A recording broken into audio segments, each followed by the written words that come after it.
why are we frightened of ghosts? Because when you try to reach out and grab a ghost, you can't. Calling all emos, computer programmers and blokes called Malcolm who still live with their mum. Crikey, there must be more to life than this. It's the revolutionary virtual human interface you can access without ever leaving your bedroom. And what were you up to the other night? That's what I'd like to know. How cool is that? Enjoy yourself. It's later than you think. The Two Mikes, Parry and Graham on Talk Sport. Look at the light! Because he had to lose players like Lewandowski, who was his best player, Lewandowski. Lewandowski.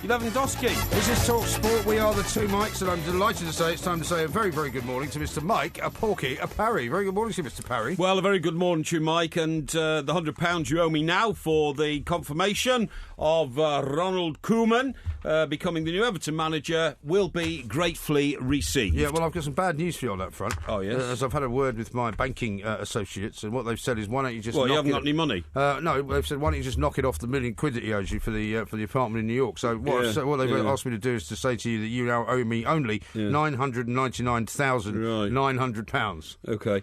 That's pretty this much long where and we boring story about this mythical apartment in New York. There's nothing mythical about it. So with you lived in it for 3 months. With 8 million people in New York, it was impossible for you to find another tenant for that. It was impossible, I know it was a rat hole. Literally a rat hole. It was not a rat hole. It had rats in the back garden. It was a duplex apartment. Had rats in the back garden. It was a duplex apartment with a garden. Did it have rats in the back garden? It did at one point, yes. Yes, it did, a lot of rats. That's why people didn't want to live there. No, that's not the reason. Did it have cockroaches downstairs? No, it didn't. It did. I know it did. You know it did. Oh, yeah. Why? Because I had to, unfortunately, live there for a while when I first went back to America. Right. It has cockroaches. It had rats, it had apartment cockroaches. in New York has cockroaches. Sorry? Every apartment in New York has cockroaches. Well, I don't like cockroaches. Perhaps that's why I moved out. Oh, really? Perhaps I moved out because of the rats in the back garden. Well, you never said that before. You said you moved out because you wanted to move to Washington. I went to Washington, because you wanted to change your location. I found Washington a better option to rats in my back garden. Listen, I've got no interest in why and you moved. Nobody would buy it, by the way. No, nobody would buy it because there was a housing slump. Because it was dilapidated. No, it was not dilapidated. It had rats, it had cockroaches. It was a beautiful apartment. You'd lived there. No, it was a beautiful apartment. You hadn't looked after the place. Not true at all. It was a dump. Not true. So, and it wasn't worth anything near $1 million, believe me, mate. Well, it's worth $1.5 million now. Well, that's because somebody's renovated, looked after it, and got rid of the rats in the back garden. You went there and completely and utterly, went backwards on yet another promise that you made to me. No. You said you'd lived there for at least a year. The reason I rented it to you in the first place, and the reason I left New York, was because I said, look, I can't come back to New York and work for the Express while I've got an apartment which is worth this kind of money. Yes. I can't sell it because there is a housing slump. 80,000 people had just been fired from Wall Street. 100,000 people had just been fired from the city government. And so they'd moved everybody out of the city. And at that point, when I had to try and sell the place, we tried to auction it and it couldn't get 110,000 for it. Yeah, this is a very boring story. Nobody cares about it. But when you arrived in England to restart your life here, and I got you the highest paid job as a reporter on the Daily Express because I was a senior executive, and then lent you the first month's rent for some cabin that you... no, you did not lend me the first month's rent. No, it's absolute rubbish. For some cabin that you rented in Hampstead. Rubbish. This isn't absolute rubbish. You came to me and said, I haven't got any dosh. I gave you the money. That's not true. It's as simple as that, mate. That is but look, not true. I don't think our millions of listeners around the world want to hear some petty squabble between you and I. I don't think they do. Over a small amount of money. If you're going to be dishonourable and you're refusing to honour a bet that is a matter for you... No, I'm just paying you back. I'm just paying you back for some of the treachery that you've been involved in your previous life, which you've never admitted to. I will let our millions... Well, you've never admitted to the fact that you rented me a rat-infested apartment. I did not rent you a rat-infested apartment. You've just admitted on air it was full of rats. It was not full of rats at all. There were rats in the garden running around. There were rats running around in the gardens of London. Does that mean you wouldn't rent a flat in London? Yeah, it does. Yeah, really? I wouldn't rent a rat-infested apartment. And that's what you wanted me to live in. But anyway, look, it's a very small amount of money. True. You're twisting the truth as you always do. I will let our millions of listeners decide on the morality of you striking a bet and then not endorsing that bet. I've paid you the money back. I've just knocked it off what you owe me. Yeah, okay. Well, you say that, but only of course... owe me $999,900. No. But the debt is paid. No. What you owe me for holding you up in your career for so many years is incalculable, okay? What about the time when you quit, you mean? Well, the only reason I had to do that was because, unfortunately, you and I were seeing things a little bit differently, and I was the only one who was sort of making the point. But you're back now, though.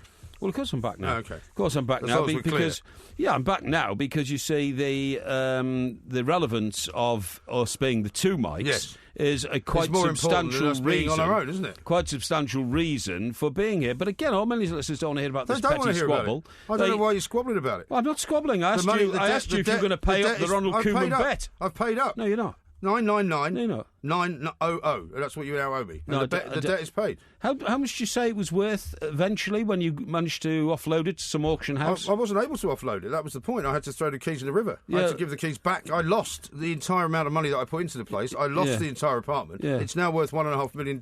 If you'd lived in it for a couple of years, as you promised to do, I would have been able to sell it on, or I would have been able to probably make other plans. I see. So because you screwed your life up completely, you wanted me to bail you out by putting my life on suspension, living in a rat-infested apartment that you owe for 2 years. You promised to live there for 2 years. What kind of grievance is that? As the New York bureau chief of the Express. I don't like you, Mr. Parry, because you wouldn't live in my rat-infested apartment. You've gone through your life quitting everything you've ever done. Which had cockroaches running out of the bathroom. You wouldn't live in that for 2 years while the value restored itself. I mean, you were a very stupid man to have bought it in the middle of a slump anyway. I didn't buy it in the middle of a slump. I bought it before the slump started. I could see the slump coming. Really? Yeah. Yeah, right. I didn't buy any property in New York because I could see the slump coming. Yeah, well, you're such a genius, aren't you? Yeah, I am. You're such a genius. I'm a bit of a genius when it comes to property investment, mate. I've never lost £1 million on one property. How much have you made then?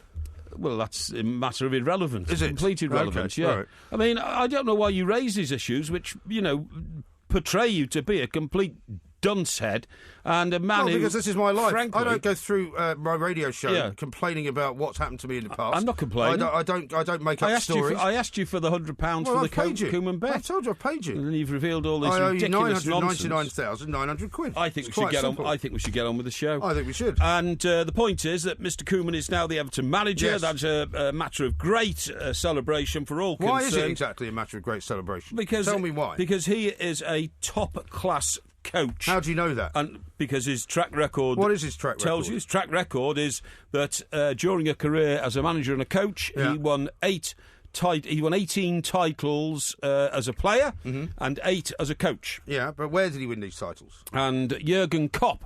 Jurgen Klopp of the Kop. Yes. Klopp of the Kop. Yeah, has only won 6 titles. Yeah, but where did Koeman win the titles as a coach? In one of the great crucibles of football in this world, Holland. Oh, okay. Yeah. All right. Yeah. So you think Holland is now one of the Portugal, great places to have come from? Well, of course it is. You think that that's where all the good coaches come from? Well, where did Johan Cruyff come Louis from? van Gaal. Yeah, Louis van Gaal. Yeah. Johan Cruyff. You didn't want Johan Cruyff? No, you didn't want Where did Johan Cruyff come from? Cruyff came from Dutch football, but he played for Barcelona and he became a great Barcelona boss. Where did he come from? He came from Holland, I told you. Yeah, okay. Well, Koeman had the same sort of route, actually. Koeman's a great player. Koeman is a fantastic player. Koeman scored the winning goal for Barcelona when they won their first ever Champions League trophy, European Cup in those days, at Wembley Stadium. And he was, as we pointed out before, responsible for England not making it to the World Cup in '94, right? Indeed. But I mean, the problem is that you didn't want De Boer, did you, Ronald De Boer, to come? No, I because didn't want Ronald you said that he was coming from the Eredivisie, which you said was an inferior league. No, I didn't. I said that what happened was he'd stepped down from the top club in the Eredivisie, which is Ajax, to PSV Eindhoven, and didn't manage to win them the title in the 2 years he was there. It's quite simple. Yeah. Anyway, there's no point in examining Mr. Koeman's track record because, of course, the proof is in the pudding. It is exactly. But I can tell you this now: Everton are now in play, main contender. It is going to be a very exciting season. It will be a very exciting season. I can also tell you that because they've talked about giving him £100 million as a kind of war chest. Yeah. £100 million in a war chest in this day and age is only going to buy you like 3 players, isn't it? Well, if they're 3 good players, that'll do. Really? That'll do me fine. You add that to Stones, who's going to stay, to Barkley, who's going to stay, to Lukaku, who may have to stay. Oh, I don't think he's staying. Well, I thought most Everton fans don't want him to stay. Well, after his performance so far in this European Championships, that is something to be decided. I also believe that plans for a new ground are at a more advanced stage than they have been for a very long time. Really? Due to the initiative of Mr. Mashiri, our new investor. It's amazing, actually, a number of Everton fans were talking about how much money we have now got. Yes. And how much we are now going to spend. Yes. After having spent years and years and years berating all these kind of Johnny-come-lately clubs, as they've called them, who have got some kind of petrodollars behind them. Yeah, well, we haven't got petrodollars. It's funny how it changes, isn't it? No, it doesn't change at all. I mean, the point is that the reason that Everton didn't have a massive billionaire investor before was because of the selection process by those who owned the club as to those who should own it. Yes. And we didn't want to get into a situation where we made a mistake. It's quite as simple as that. Well, it's going to be a very entertaining, as you say, season. We've got lots to talk about, including the Porky jinx on Austria, including, of course, the result of winners and losers, which you haven't asked for yet. And, of course, it's Ask Porky tonight. Well, that's irrelevant. As well. The winners and losers is irrelevant. Why is it irrelevant? Well, because you lost. No, we don't know that. We haven't revealed that yet. Well, why do you think it's irrelevant? It's irrelevant because I feel that I'm in a winning ambience. Because you look as if you've been taking some Xanax. The Koeman situation is something which has filled me with great joy and given me a golden glow around my face. Really? It doesn't look golden. It looks kind of pink to me. Yeah. Anyway, this is Talk Sport. Look at the time. The Two Mikes, simulcast across the UK on Talk Sport and Talk Radio.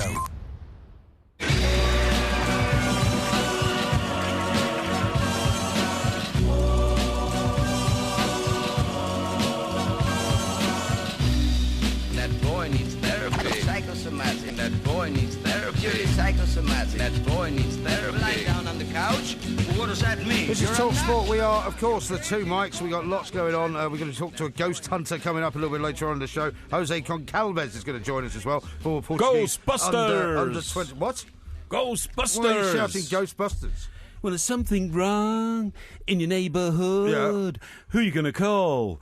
Ghostbusters! Oh, okay, yeah. Well, I've sung that with the man who wrote it. Yeah, good. What was his name? His name was something like JB or something. He had two initials to start off with, right? JB. And he was a terrific guy. What was his name? Was he the guy that did When the Going Gets Tough, the tough get going? No. You sure? Certainly. I only ever wrote one song, but it was brilliant. When there's you gonna something call? wrong in your neighbourhood, who are you going to call? Ghostbusters! Do you know his name? Do you think you can remember your name? Can you remember his name? I can't remember his name either. I'm trying for somebody to tell me his name, but somebody will in a minute. Don't worry. Isn't it part of that thing that they do for Ray Parlour? You know, this trailer to Ray Parlour. It was. Ray Parker Jr. Ray Parker Jr. Yeah. That's it. Got So it. he didn't have two initials at the front at all. Yeah, exactly. Yeah. Now, I've got this from somebody called Phil. Oh, yes. Now, I don't know whether this is correct. Ronald Koeman's managerial record, games 580, clubs 7, honours 0. Yeah. Is that right? What? That can't be right, can it? No, that's not right. I don't know what he's talking about. I don't know who that person is or what they're talking about, but I can assure them they're wrong. Oh, okay. Freddie says, does Planky Parry's debt to old MG include the lottery ticket winnings that Fatso also failed to share? I don't remember that one. What was that about? Don't you? Well, that's when I loaned you the tenner to buy a lottery ticket because you didn't have any cash on you. Oh, really? And then you won some money and you refused to give me any. Oh, well, I probably bought you a drink or something. I wouldn't worry about that too much. Yeah. Stephen says, what a dork that Porky Parry is. Sue him for the money he lost you. He's so smug. No, I'm not smug at all. You've imagined this ridiculous story about this $1 million part. I'm not going on about it anymore. I'm not going on about it anymore. Our listeners, our millions of listeners, are bored stiff. He says, could you show us how small this new studio is that you and Mike Parry are in by reaching out and smacking Porky in the mouth? Well, that's a bit harsh, I can actually reach you with my left arm, it's true. I would actually say this is very workable, this studio. I think so. I don't know why people are moaning about it. No, I think it's fine. I think it's modern, it's cosy. It's cosy, it's right up to, what do you call it, something of the thing technology. State-of-the-art technology. State-of-the-art, yes. It's clean and efficient, top spec, full of monitors, and I like it. I think it's good. Yeah, good. I think it's good. I don't know why people moan. People moan about anything sometimes, you know People what I mean? do moan a lot, yeah. James says, what is a duplex, please? I keep hearing this term. That is, in fact, a two-storey dwelling. Yes. But that's what they call a two-storey dwelling in Manhattan, basically. Yes, that's right. I lived in a duplex once in Palmer's Green. Did you? Yeah, it's not quite exactly the same Manhattan. It's living one in Manhattan. Yeah, not exactly Manhattan, but it was like a little house in the sky. It was great. Yes. It was on 2 floors at the top. It was a penthouse, actually. Yeah, but didn't you share it with 3 other people? No, not at all. No. I thought you lived in Palmer's Green with 3 other people. Funnily enough, that was the first time I lived there when I was working for the Birmingham Mail. When I returned in triumph 3 years later, having established myself as a top reporter on the Daily Express, I bought myself a place. I tell you, lived there, by the way, and this is how close footballers were to being normal people in those days. Yeah. In the apartment next to mine was Liam Brady, and he parked his car next to me. What sort of car did he have? It wasn't that much better than mine. Right. I had a Ford Cortina, which was a company car, and it was turquoise. It was a great colour. I loved that colour. Turquoise? Yeah, had plastic seats, though. It was the only problem. Yeah, first time. A bit sticky in the summer. It was a bit sticky in the summer. And Monsieur Brady had a club-sponsored I'm trying to remember what it was now. It was like an Alpine or something. Oh, Renault Alpine? Yeah, maybe? yeah. Like a sports car? No, it wasn't. It was a Hillman or something. It was some English brand, yeah. Blimey. I can't remember now. A friend of mine had a Renault Alpine in the 80s, which was one of those very, very fast sports cars. Oh, right, okay. It was kind of the precursor to sort of a supercar. Might have been that. But he had to give it back because he kept crashing it. Because it was so powerful. Yes. Every time he took it out for a run, yes. It literally, the thing just ended up in a ditch. Yeah, it can be a problem. It can. Can be a problem. Absolutely right. Now, I tell you what, by the time we get in here tomorrow night, it'll be on the eve of the England-Wales game. It certainly will be. And one thing that I have to allay the fears of for our millions of listeners is I don't think in any way Wales can win that game. Do you? Don't know. You don't think there's any way they can win it? No. No, I think there is. Absolutely. I think if they get the same start as they got in their first game against Slovakia, but I don't think they will. And they get a free kick in front of the penalty, just outside the penalty area. Yeah. That'll be 1-0. Because you've seen, as you've said before, the defence of England is not exactly brilliant. Yes. And about 5 of them made a massive mistake when that Russian equaliser went in. Yes. They can easily get another goal. Aaron Ramsey's due a goal, I would say. He keeps getting. They keep marauding forward. And if England play the way they played without scoring, as they did in the first half against Russia, then they're going to have a problem. Surely Chris Coleman, who is buccaneering certainly, but pragmatic at his best, will play for a draw.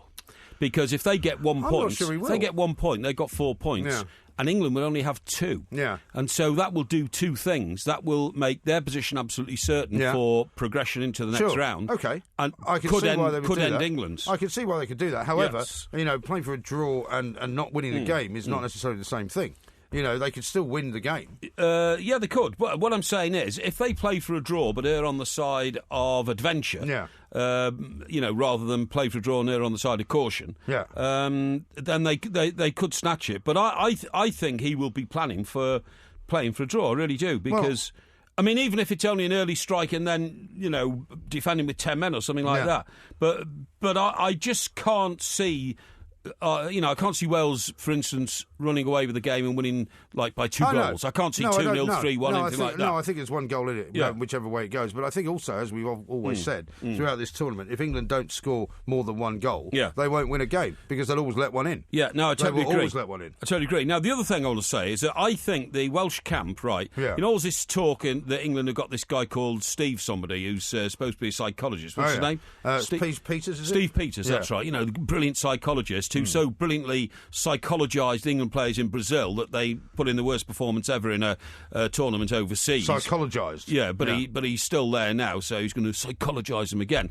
I think that Chris Coleman has told Gareth Bale, not only are you our best player, you're probably one of the best players in the tournament. If you go out and talk, people will take down every word. And Bale has brilliantly unsettled England. Totally. Brilliantly. Well, look what he's done this morning in the papers. Yeah. Well, not only did he first of all say, I think we're more enthusiastic about it. Yeah. I think we're more passionate about it. I think we like it more. Yeah. He was then asked to correct those comments, and he said, no, I stand by that. He said, I think England think they're passionate, but then he extended it to the whole of the Welsh nation, to get the whole of the Welsh nation behind him. He said, look, when we play rugby, when we play any other sport, we tend to have more passion. And then asked... Brilliantly, he answered a question when asked, well, how many of the English team do you think would get in the Welsh team? He didn't do one of those kind of, it's always very difficult, yeah. It was a split second in which he replied none. None of them. He didn't say, well, not many of them, or, well, maybe, Wayne Rooney. He said none. And that has infuriated the English. And when, you see... Psychologically, I know about these things. Yeah. When anger takes over from a balanced will to win, sort of calm. You make mistakes. Calm confidence. Well, I mean, it was unusual as well. I thought that the one person who decided to answer them, who presumably was told to answer them by England, was Jack Wilshere. Yeah. So we got into this war of words with Jack Wilshere. Gareth Bale is so far and away a better player and better class of person and a better just all-round human being. No, what you mean is Gareth Bale's about 10 times brighter than Jack Wilshere. Well, I didn't want to say that. Yeah, but what I'm saying is that he was never going to lose an argument to Jack Wilshere, was he? Jack Wilshere is the worst possible person to do an interview. Do you know why? He talks to the floor all the time. Yeah. His eyes are anywhere except looking at his interlocutor. True. Right? Yeah.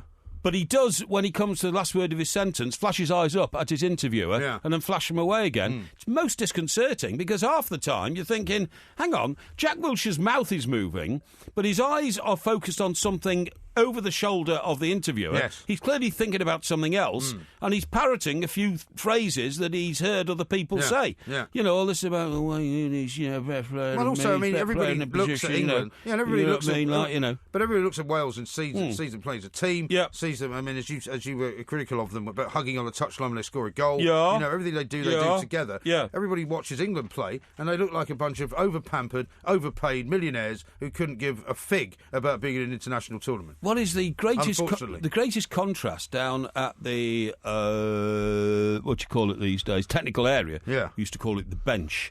Is the contrast between Roy Hodgson, who seems unsure about his own position, unsure about his relationship with his players, and unsure about what to do next for England, who's getting paid £3.4 million a year, and Chris Coleman, who is reportedly receiving less than £220,000 a year, which is actually less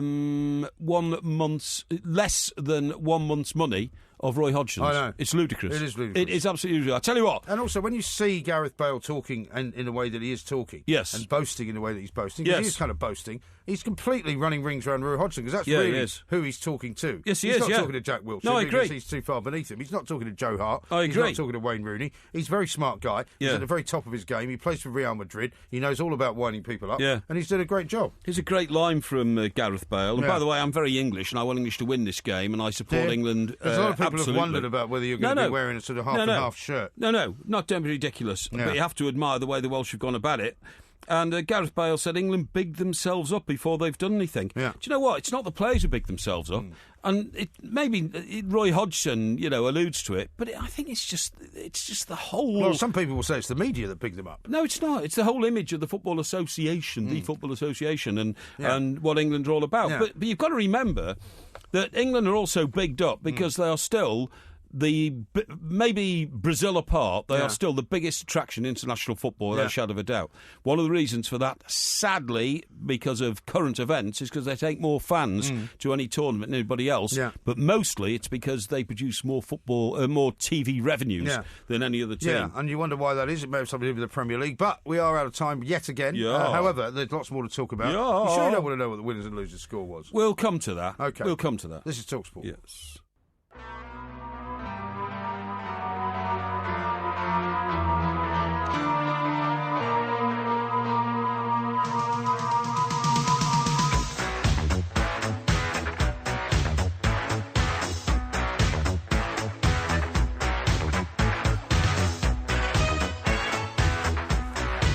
This is TalkSport. We are the two mics. I've got a tweet here from Steve. He says, Porky's stuck in the studio. Who are you going to call?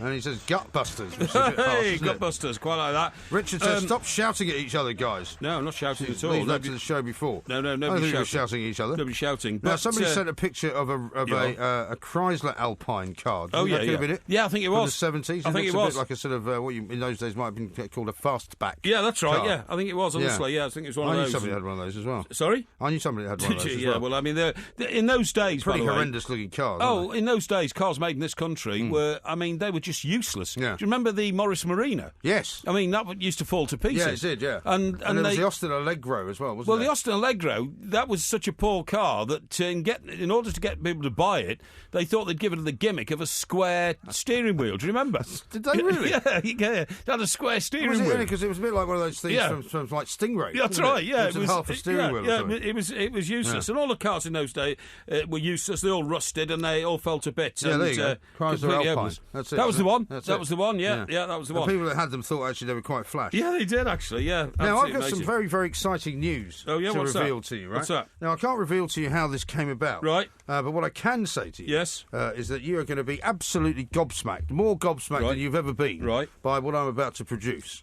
Produce? What I'm about to produce. Yeah, what are you going to produce? In front of you, right? Yeah. Now, I'm going to read you the top line of a poem. Oh, yes. Okay. Yes. The top line of the poem says, and I want you to tell me whether you can recognise it. Yes. On a lazy afternoon, throughout which the sun shimmered from the surface of the well-baked world far, far away, a resplendent, warming glow comforted a near-naked body. Oh, yeah? Does that ring any bells? Not really, no. Really? No. Well, it should do. Why? Because you wrote it. What are you talking about? Oh, you're ridiculous. I have in my hands... Who would write gobbledygook like that? I have in my hands, right, what can only be described as the Michaelmas 1972 edition. It's Michaelmas, actually. Of the King's School Chester yearbook. Blimey, no, that's the King's School magazine. Yeah. Oh, good God. Now, this was delivered to me in very, very...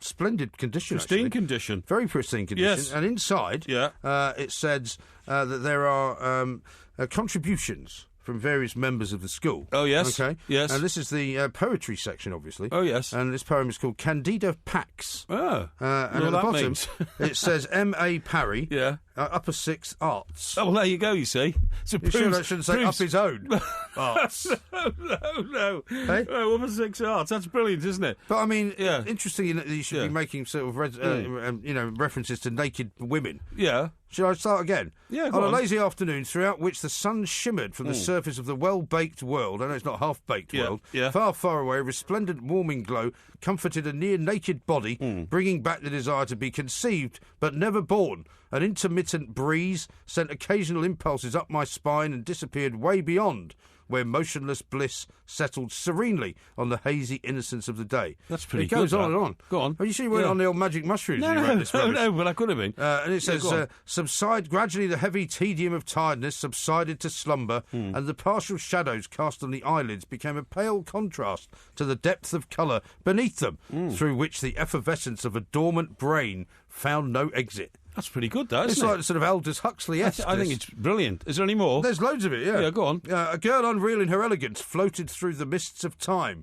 Long, long ago, brown straggling hair cascaded over her shoulders, lean and splendid, pertaining to a would-be Grecian goddess. She flailed her hands around her, helpless in an awe of beauty. A wandering mercenary, ugly in countenance, sought her favour through charm and riches. This is obviously you. No, that was Trudy and me. That was written about my girlfriend Trudy at the time. And as guide to the promised land, they wandered together for 13 weeks, going nowhere, seeking no one, until she tired, and in a brief but deadly flurry of confusion, she cast herself to hell, only to awake in the blistering reality of heaven. Well, there you go. That's pretty good, isn't it? Eh? It's not bad, I have to say. Yeah. And now, finally, the final sort of verse is this. And now, as hindsight makes sense, the pain and the anguish are rekindled, yet time is no circle. I see a pawn on the board and a platform on which the hanger can hold. When a foothold is found, the platform is gone, but life must go on. Well, there you go.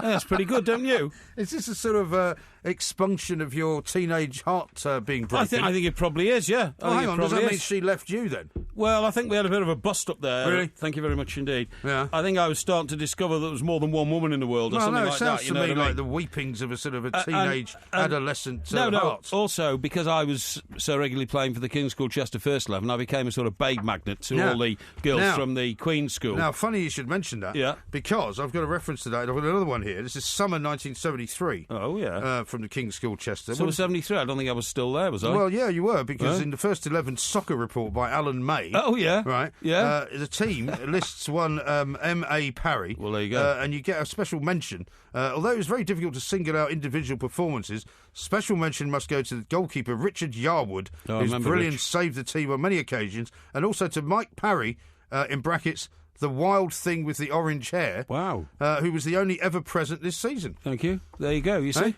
See? Didn't I tell you? Didn't I tell you? My track record? It's an amazing tome. Who sent you these? I can't tell you, but I will tell you in a moment, because I've got an explanation as to who he is. Oh, I see. It's a guy whose dad actually went there. Really? Somehow amazing is that? got in touch. I mean, it's amazing, isn't it? That is absolutely amazing. I think what you should do is, I think you should take a picture of the poem, because it's so poetic. Yes. It's really good. I've already done that, don't worry. And have we put it out yet? Well, it was actually put out on Twitter a bit earlier on today. Oh, really? Which was how I spotted it. Oh, I see. And as luck would have it, the gentleman concerned was able to drop... I said, have you got a copy of this thing? And he said he was going to drop one off, which is what he's just done. Really? So he dropped off the 2 copies. I'm assuming these are spares, but I'll find out. You know what you've missed? Missed the picture of the first 11. No, we've already seen a picture of the first 11 because there was a picture of that. We've had a picture of that on our show once before. Oh, have we? Yeah. Well, I think you better take a picture and put another one in. Yeah. This is all quite amazing stuff. Oh, well, that's interesting, isn't it? Does it take you back to your days of yore? Well, it certainly does. It certainly does. Yeah. And I want to thank whoever supplied these to you. His name's Richard, I think. I'm just trying to find his little note. Well, it might be Richard Yarwood, the goalkeeper. No, it's not. No, it's the guy who sent it in. Is his father went to King's School Chester, and he thinks he was a year below you. Oh, I see. Or maybe 2 years below you. Yeah. But in fact, you might even find the note in there because I think it might be still in there. Well, basically, his dad was best friends with a couple of guys that were in your year, apparently. Oh, that is really kind and brings a lot back. So thank you very much indeed. And also, aren't these in really good shape, these magazines, from all those years ago? Now, Doug in Aberdeen says, typical Porky started off saying the poem was total drivel. Yeah. Once he found out it was by him, he couldn't lavish enough praise on it. Yeah, well, these sort of things happen, don't they? Yes. Anyway, that's... Anyway, give it all back to me, because I want to make sure that I can try and find the note that he sent in, because I want to read you the names of the guys that you might know. And are you going to return... well, I will if he wants me to, but I'm not sure that that's required, because it may be that he's got more than one copy. Okay. Because they look in very pristine condition. Excellent. Yeah, well done. Do they not? No, they do indeed. Yeah, that was very good indeed. Yeah. That's quite knocked me for six. Has it? Well, it come. I mean, here we are. Look, here's the letter. Now the letter says, two of Porky's year mates, Mike Lindley and Stuart Hardcastle, were my dad's best mate. Oh, yeah. With Stuart being my godfather, so I'd be interested to know if he knew of them or indeed his dad. No, I don't remember this guy's name. His dad's name is Andrew Nichols. No, I don't remember him. He was at King's School Chester, a couple of years below you, apparently. Oh, okay. Well, I'm sure he's a very fine chap. And he apparently died, sadly, 3 years ago to, ironically, the same heart failing that you've got. Really? Yeah.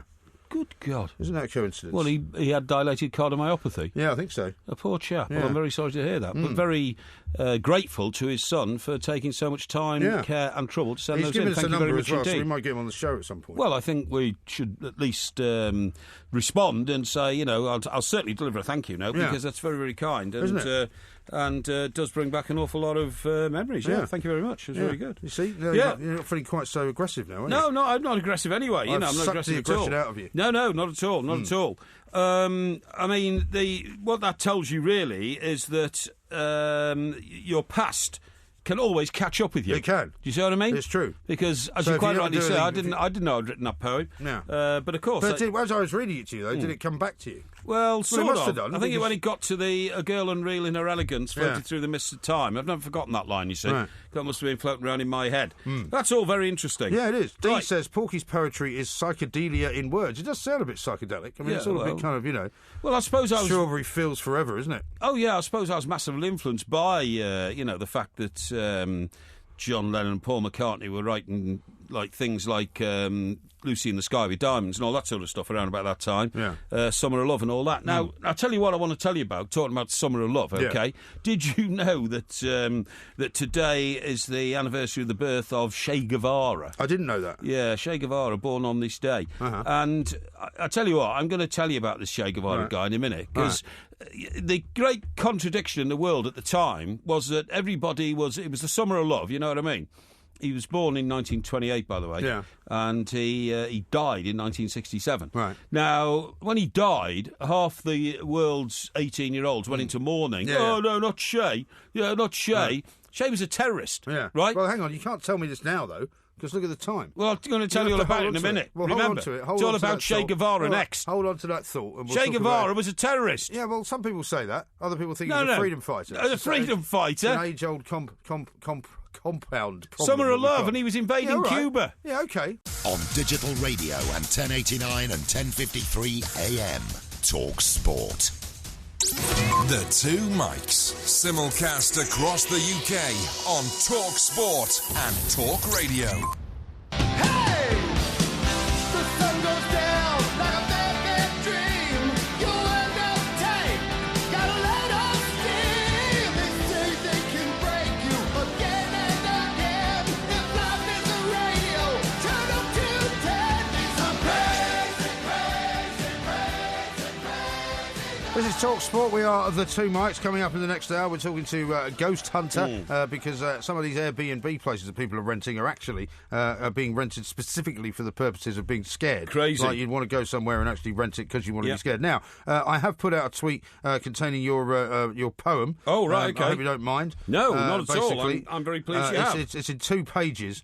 It's out on Twitter now, so if you want to retweet that and see how that is received, it is. I mean, some people have said it's a bit like a sort of Beatles lyric. Yes, it is quite interesting. It is quite sort of revealing of your inner art soul that nobody knew you had. Yes. So where did it all go wrong? I suppose would be the question I'd have to ask you. No, where did it all go right? Where did you lose that kind of youthful exuberance for the arts? That kind of that lack of shame about being quite open about things. Well, writing poems like that don't pay the mortgages over the years. Uh-huh. It's a combination of skill and hard work, in an area in which I found myself able to cope. I see. Which paid the mortgages over the years. I could never have, I could never be what you could have been. I could never have been like a hippie bum living in a squat. But you could have been. You could have been at that age. But you just said I could never have been what you could have been. Yeah, you could have been. I was never in a hippie squat. You could easily have been. You had when you were younger. You had that about you. I mean, you still do a little bit. You're not really that committed to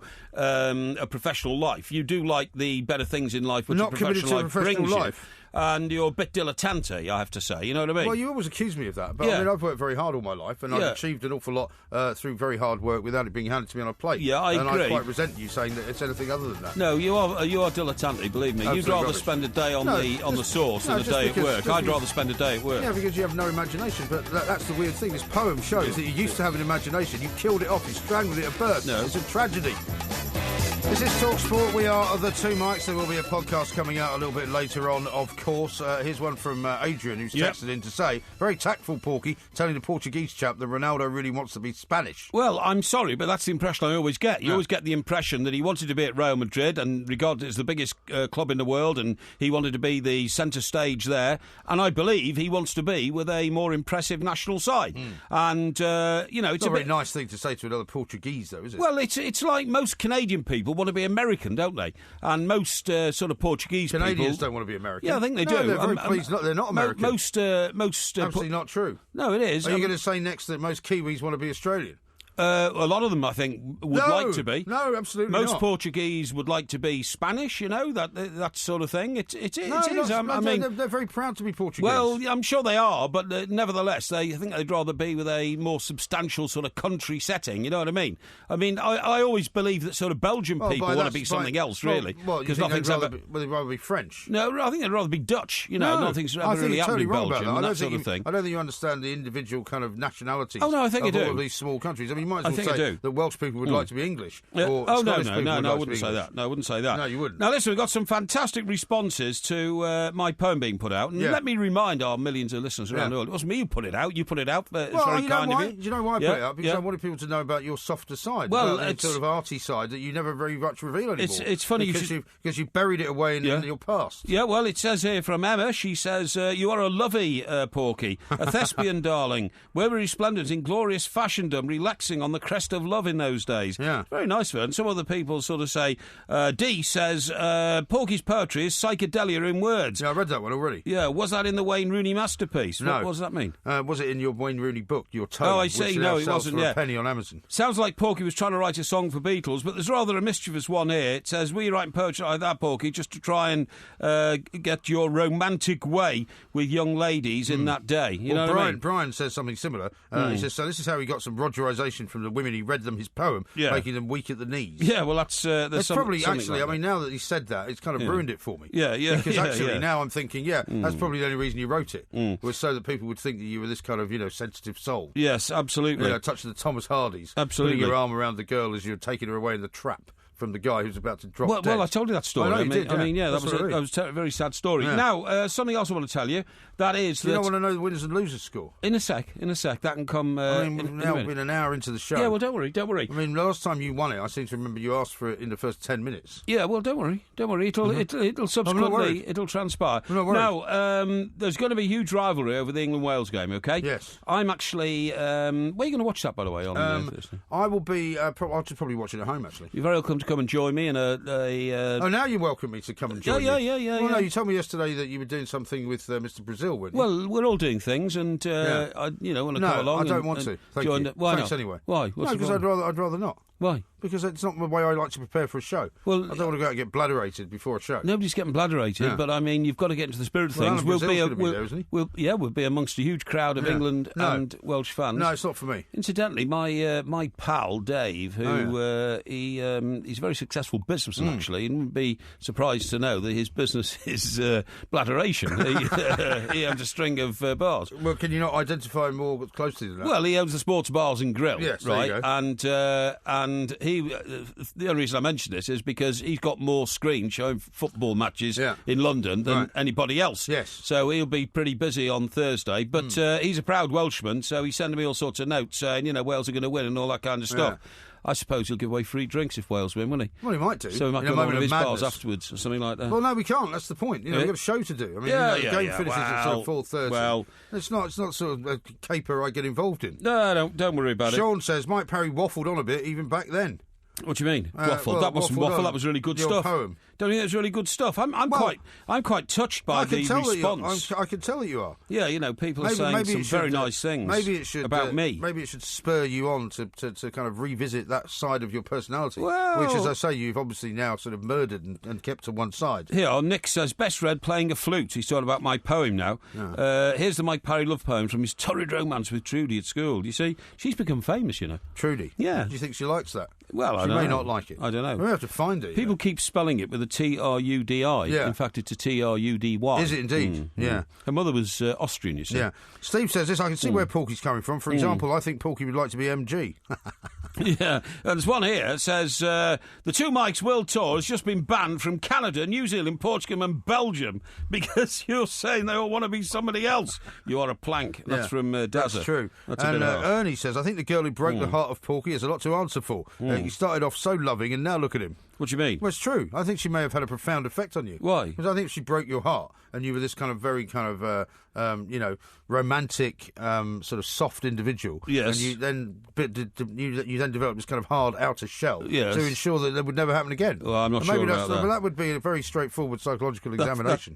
That's a bit of deep. What happened. Marco here is going away from the romantic bent of it. He says, rather like this dismal piece of shameless doggerel, like something Emily Dickinson might have puked down her toilet bowl. Who's Emily Dickinson? Hey, Emily Dickinson? Yeah. Well, she's a very famous American poem. Oh, is she? Poet, I should say. Well, she's not famous as me at this very moment. You don't think Emily Dickinson's as famous as you? Well, not at the moment, really? No. I mean, this is it. Oh, this is the one from Brian. Yeah. So this is how he got some Rogerisation. I just read that out. Oh, really? He did? Okay, right, that's okay, that's fine. Robbie wants to know, have we discovered where Porky robbed the poem from yet? No, not what from about anywhere. Winners and Losers? Yeah, you probably... Well, you either stole it, or if it was you, as you are now, you wrote it deliberately with the idea of sort of being perceived as a very loving and sort of, woman-friendly person. No, not at all.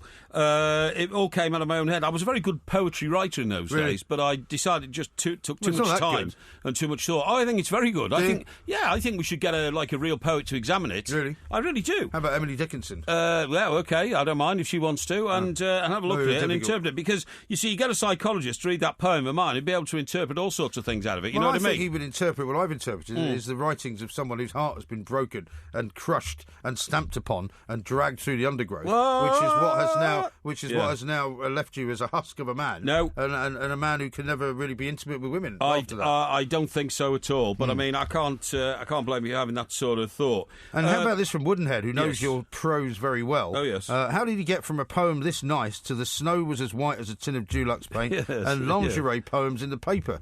What do you mean lingerie poems? Well, the only other poem we know about is the one that you placed in the Times Classified. For Valentine's. Oh, well, that was just... but that was a Valentine's sort of... That was a sort of sexy... roses are red, violets are blue. Now it's a sexy message to my mistress. Get your knickers off, I'm ready for you. No, that kind of thing. no. I mean, come on now, that's getting a little bit over the top, a little bit crude. Thomas here on the political front says Shea was a terrorist then, Porky. Some will say George Washington was a terrorist and that Sir Francis Drake was a tyrant. Well, they might all say that sort of thing, but the point I was going to make, and I shall be making this, at some length when we've got a moment or two, is that it was the summer of love. It was 1967, right? And everybody said, we've got to stop the Vietnam War. Yeah. Totally agree with, because that was a horrible war. Right. Well, you didn't say that at the time, did you? Sorry? You didn't say that at the time. At the time, I was a little bit confused about the Vietnam War. Wasn't too sure what it was all about. Right. You know what I mean? You didn't go take part in any marches or anything? No, I didn't go around ban the bomb and all that kind of stuff. Right. No. That's what I'm saying. So why are you saying now, of course, we all wanted to ban the Vietnam War? No, you didn't. What? You didn't want to ban the Vietnam War. I was very frightened about the spread of communism around the world. Well, you still are, aren't you? Well, yes. Except now you're on their side. No, I'm not on their side at all, no.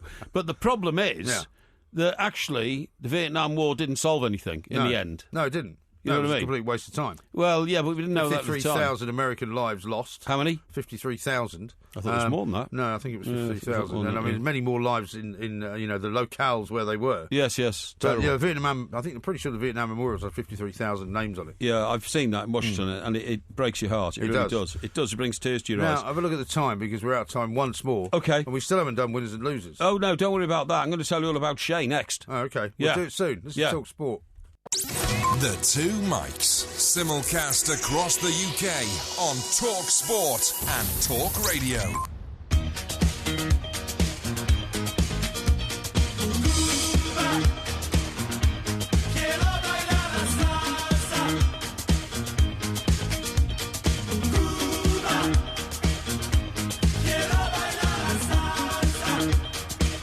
Talk Sport, we are the Two Mikes. See, Hillary Clinton's won the primary in Washington, D.C., the final one ahead of the presidential election. So that's it now, basically. Well, has Bernie conceded yet? No, he still hasn't. Yeah, well, this is the problem. It's a waste of time, isn't it? Yeah, I think even President Obama has actually put the arm on him and said, look, can you just pack it in? He's sort of hanging around like a bad smell. Yeah, but we'll bring you more of that, I suppose, over the course of the next few months. Although we should announce, should we not? Yes. Even though it's quite a long, it's not very far away. We're going to do a referendum night special. We are. Similar to our election night special. Indeed. Which will be on the night of the 23rd, which I think is a week on Thursday. Yeah, our election night special was very successful. Yeah, it was. Even though I say it myself. And we'll be doing the same overnight. So you'll need to be banking your sleep because you'll be here for the whole night as opposed to knocking off early.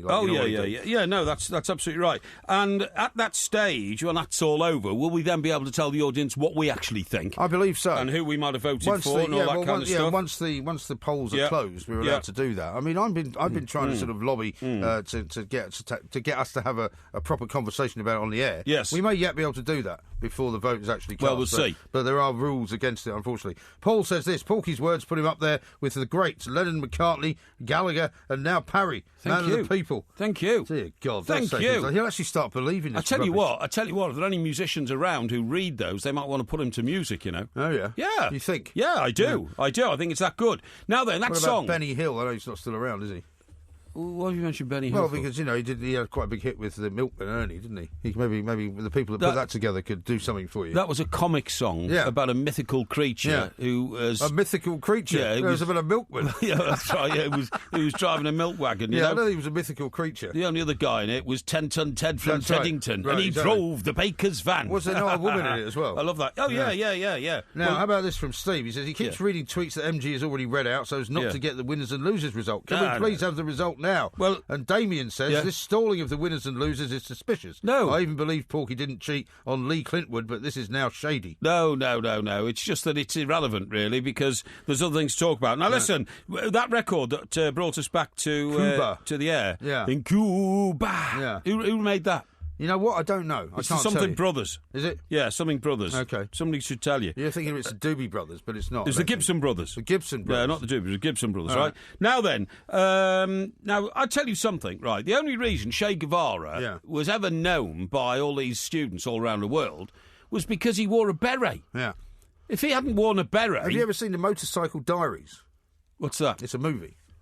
Is it about Che Guevara driving around South America? On a motorbike. Causing trouble all over the place. Well, no, actually. Sticking his nose in where it wasn't wanted. It's a fantastic film. All about Che Guevara the man, all about how he was a doctor, all about how he went to places. Yeah, about how he went to places actually and acted as and operated as a doctor. Yeah. But he saw so much sort of inequality and poverty that he decided to do something about it. Yeah, so he picked up a machine gun and then started going around shooting people. It's not that simple, is it? Well, it is. You can't call a Doctors are supposed to save lives, not form part of revolutionary organisations which take lives. arrives... He became part of a sort of popular uprising in Cuba because of what was going on there before he was able to do that. Well, it was run by a guy called Batista, and it was less corrupt than most other South American countries. Well, and the only reason that...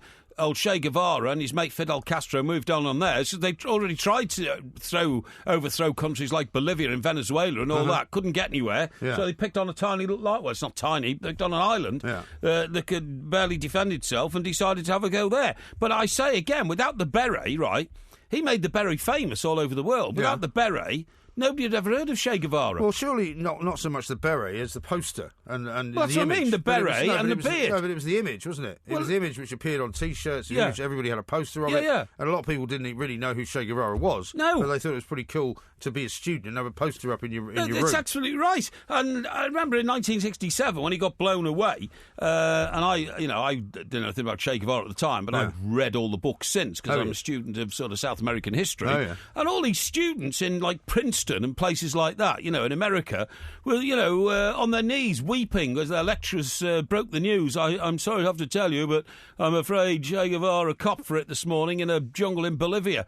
Well, that's because he was trying to overthrow the government of Bolivia. What do you expect to happen to people who go around trying to dispense with democratically elected governments? Well, I'm not sure that you can talk about democratically elected governments that he was fighting against. He was fighting against mostly dictators, and most of the dictators he was fighting against were pretty ghastly individuals. Yeah, but what I'm saying is, they got very confused, all these students and all these flower power people at Haight-Ashbury in San Francisco. On the one hand, they wanted an end to the Vietnam War. That's fine. We all love peace in the world. As John Lennon once said, if we all wanted if we all wanted peace instead of wanting a new television, we would have peace, right? Yeah. So I accept that they all wanted peace and they were trying to get peace that way. But you only get peace by supporting some guy who's marauding around South America on a motorbike with a machine gun in his hand, trying to overthrow other governments, or a guy who then gets to Cuba, with Fidel Castro. Yeah. They overthrow the government there, and then they lock hundreds of people up who stayed in those jails for 30 years. They did. I mean, why would you praise a guy like that? Well, it's not. I'm praising him. I'm saying you have to look at it from one perspective, not just the one perspective that you're looking at it from. You look at it from all sorts of perspectives. Richard tweeted it. He said, "Porky, you have to see the Motorcycle Diaries. It makes me think that he was influenced later in life by manipulative people, and that may be true too. Yes. Because he was a very charismatic figure. Yes. And you have to remember as well that there was a huge American influence going on in parts of South America, which a lot of people weren't very happy about. Yeah. And they wanted to kick the Americans out and take control for themselves. Now, that doesn't always work out as well as it perhaps should, but it's at least better to have your own, to determine your own destiny than to have it sort of planked upon you by somebody else, isn't it? Yeah, what was he doing in the Congo? Who? Che Guevara. I don't know. You told me. You said you've read all his books. Yeah, he shot off to the Congo, right? Yeah. To get involved as a guerrilla. Yeah. So that wasn't as a doctor, by the way. You're claiming, he only drove around his motorbike, helping people who were sick. In his early days, that's what he did. But I'm saying his whole experience was formed by that because he saw so much inequality and he saw so much poverty. He was in Congo because he said, "I see enormous revolutionary potential here." I mean, this guy was bonkers. He just wanted to go around the world finding vulnerable governments and overthrowing them. No. Well, in the same way that you said that you feared, the spread of communism around the world. Yes. He wanted to spread communism around the world because he genuinely believed that it was the right way to live. Yes, that's right. Well, most people don't, and that's why the Soviet Union collapsed at the end of the day, which means that the majority of the world got it right. And all I'm saying is, he caused an awful lot of trouble. Why then do people to this day, mourn the death of Che Guevara, who was trying to displace an awful lot of people, millions of people around the world? Well, I mean, I think you're misrepresenting what he did. I think to say that Che Guevara was some kind of a terrorist and a man that created problems everywhere he went is not entirely true, because a lot of people think that he was a very reverential character, and actually, what he did saved an awful lot of lives as well. He went to Dar es Salaam. Yeah. He went to Prague. I mean, this man was a bit of a blinking nuisance, I'm telling you. Well, he wasn't a blinking nuisance at all. Yeah. Here's one of his famous quotes. Always be capable of feeling deeply any injustice committed against anyone, anywhere in the world. Well, what's wrong with that? This is the most beautiful quality in a revolutionary. Now, what is wrong with that? Well, it's a ridiculous quote. Well, you think injustice is a good thing? Hang on, let me just repeat this. Yeah. Always be capable of feeling deeply any injustice, so any whinging individual can come along and saying, I've just been victim of an injustice, right? Well, injustice, right. I think everybody knows what you mean by injustice. Committed against anyone, so like everybody's eligible to start moaning about an injustice. Why wouldn't they be? Anywhere in the world. Well, what's wrong with that? Well, I mean, that's carte blanche to say the whole world should start rising up against everybody. Well, they can if they want to. You know, their philosophy is things like... democracy is things like throw judges in jail. So you would rather have the jackboot of dictatorship and American sort of, global domination, would you? Well, America is not a jackboot dictatorship. America is the biggest democracy in the world. That's not what I'm saying. In fact, India is the biggest democracy in the world, but America is the most successful democracy. That's not what I'm saying. I'm saying that, the jackboot... You don't know much about world politics. That's your problem. Well, I mean, it's almost like arguing with a 3-year-old. My son knows more about world politics than you do. Oh, does he? Oh, I bet he doesn't. Yeah, he does. No, he's not. You see, he's saying that to try and insult me. I'm not having it. Not at all. I'm not trying to insult you. I know a lot about it. As is often said, there's no reason for me to make out that you know nothing about it, because you're doing that yourself. No. You just have very rabid right-wing views that you can't temper. Who, me? Yeah, you do. Me? You can't You're actually... the right-wing nutter in this show, Oh, not you think me. I'm right-wing? Well, of course everybody knows that. You're the one who's just telling everyone that injustice is just about whinging. So if you're suffering from an injustice, if you've been locked up for years and years and years for having the wrong beliefs, that somehow you're just whinging if you want to come out and actually have a revolution to make sure that doesn't happen. No, what I'm saying is, the world is not a terribly pleasant place in certain parts of it. That's true. But we just have to get on with it, and you can't just suddenly say... So people just have to put up with it? Well, hang on. OK, so old Che Guevara, qualified doctor who's, but part-time revolutionary, machine gun slung across his back, riding around a motorbike, blowing a few people away, suddenly decides, I'm going to go and solve the injustice in the Congo. Uh-huh. Well, we don't need people like that in the world. Why not? Because it creates terrible problems. Well, you see, it's better if the people in the Congo just keep being dealt out some kind of injustice and then keep their mouths shut. You talked about George W. Bush earlier, right? No, I didn't. I didn't mention George Bush. You did? No, I didn't. You did? When? You said, is George W. Bush a terrorist? No, I didn't. Yes, you did. No, I read somebody's tweet. Oh, I see. It was about yeah. George Washington, actually. Oh, George Washington. I thought it was George W. Bush. No. I would say George W. Bush made a terrible mistake taking America into Iraq. Well, Thomas says this. It's okay for Bush and Blair to go around the Middle East overthrowing government. No, it's Double not. standards, Porky. No, it's not. Hashtag Che Guevara. I'm totally against that. I was totally against the Bush and Blair incursion. Really? And the only man... Well, did you say that at the time? I certainly did. I don't believe you. I did. And I was totally Where's the against evidence? it. And the only man in the Western world, Where's right, who was thinking the same way as me, believe it or not, was Piers Morgan. Rubbish. Who said from day one it would be ridiculous. He's got two brothers who are senior... I was working at the Mirror at the time. Yeah, senior officers in the army, and he was totally against it, wasn't he? He was indeed. Totally against it. Lost the paper, millions of circulation. And I was totally against it with him. I don't believe that. Well, I certainly was. Well, show us some kind of piece you wrote in support of the Mirror's stance. I was a broadcaster, mate. I wasn't a... Well, some audio then. Well, it's around. It's around really? everywhere. Don't worry about it. Okay, I'm not worried about it. Let me show you this... You've seen the time, by the way. Yeah, I'll show you the classic picture. There you go. Che Guevara, right? That's him, yeah. The beret. Yeah. Why are you against him because he wore a beret? Well... Seems a bit pathetic. A star on the front of his beret. Yeah. Shaggy black hair. Yeah, what's wrong with shaggy black beard. Yeah. And, of course... So you're against him because of the way he looks? This picture was taken by Alberto Corda on the March the 5th, 1960, right? Okay. At the La Cubra Memorial Service. I don't know who La Cubra is, but look, I thought the Cubra Libre was... La Cubra. yeah. Anyway, that's enough of International Politics 101. That's enough of International Politics 101, because we've got to talk about ghosts coming up next, Good idea. Right? Because there is a man... He died of ballistic trauma. I think that means somebody shot him. Yes, I think it does. I think that's exactly what ballistic trauma means. I think you might die of ballistic trauma carrying like this. This is Talk Sport. Oh, my love, my darling, I've hungered for your touch a long, lonely time.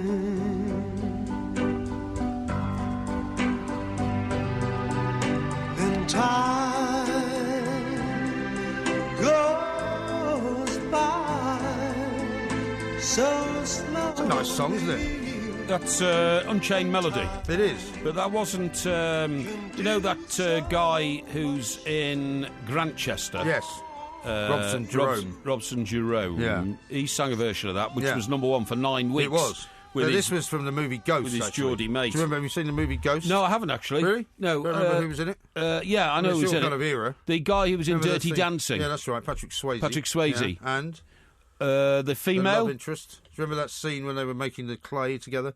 And he was, already passed on and she was imagining it, or nobody was really quite sure. No, not really. Oh, I know who that was. Go on. Sleepless in Seattle. No. It was Demi Moore. Oh, Demi Moore. Or Demi okay, Moore, yeah. as some people would say. Now, we've got a man by the name of Josh Warren, who we're about to talk to here. He is, of course, a paranormal expert. Yes. And there's a strange craze at the moment with Airbnb, which is something you were talking about just the other day. Yeah. Where people go and live in other people's houses. This is about people going to kind of haunted places. Right, okay. And spending the night or spending an entire holiday there. Right. Joshua, very good morning to you. Welcome to the show. Well, thank you so much. Great to be with you again. Yeah, thank you. Now, Joshua, I mean, this is a bit of a strange one for us, really. I mean, I can imagine why people might be interested in ghosts and be fascinated by the paranormal, but would you actually want to go and stay in a place which, for whatever reason, is recognised as a haunted location? Yeah, well, nobody really wants to live in a haunted house, but if you can just go for a night and get a little sample, possibly, of what that's like. Well, obviously, it appeals to thrill seekers, the same type of folks who like to get on the biggest roller coaster and feel that drop. But furthermore, it reinforces this idea that maybe you'll glimpse something of an afterlife, that perhaps, you pop out of the womb and you work your butt off your whole life and you wonder, where is this going?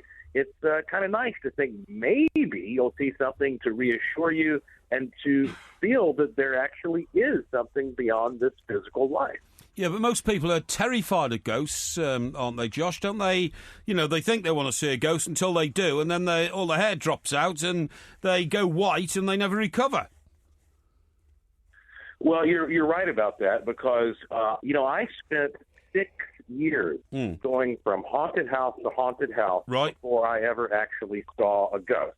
Yeah. And I got to the point where I thought maybe some people can see ghosts and some people can't, and maybe certain people have the right combination of rods and cones in their eyes, or I'm sure that's right. I'm sure that's right. I'm sure some people's presence in our cosmic world gives them advantages to see ghosts. Where was the first one you saw? Well, the first one I saw was, not surprisingly, it's very stereotypical, in the attic of a house in the mountains of Asheville, North Carolina, which are some of the highest mountains in North America. Right. And when I finally saw a ghost for the first time, I realized, whoa, this is not the way you imagine it's going to be. Right.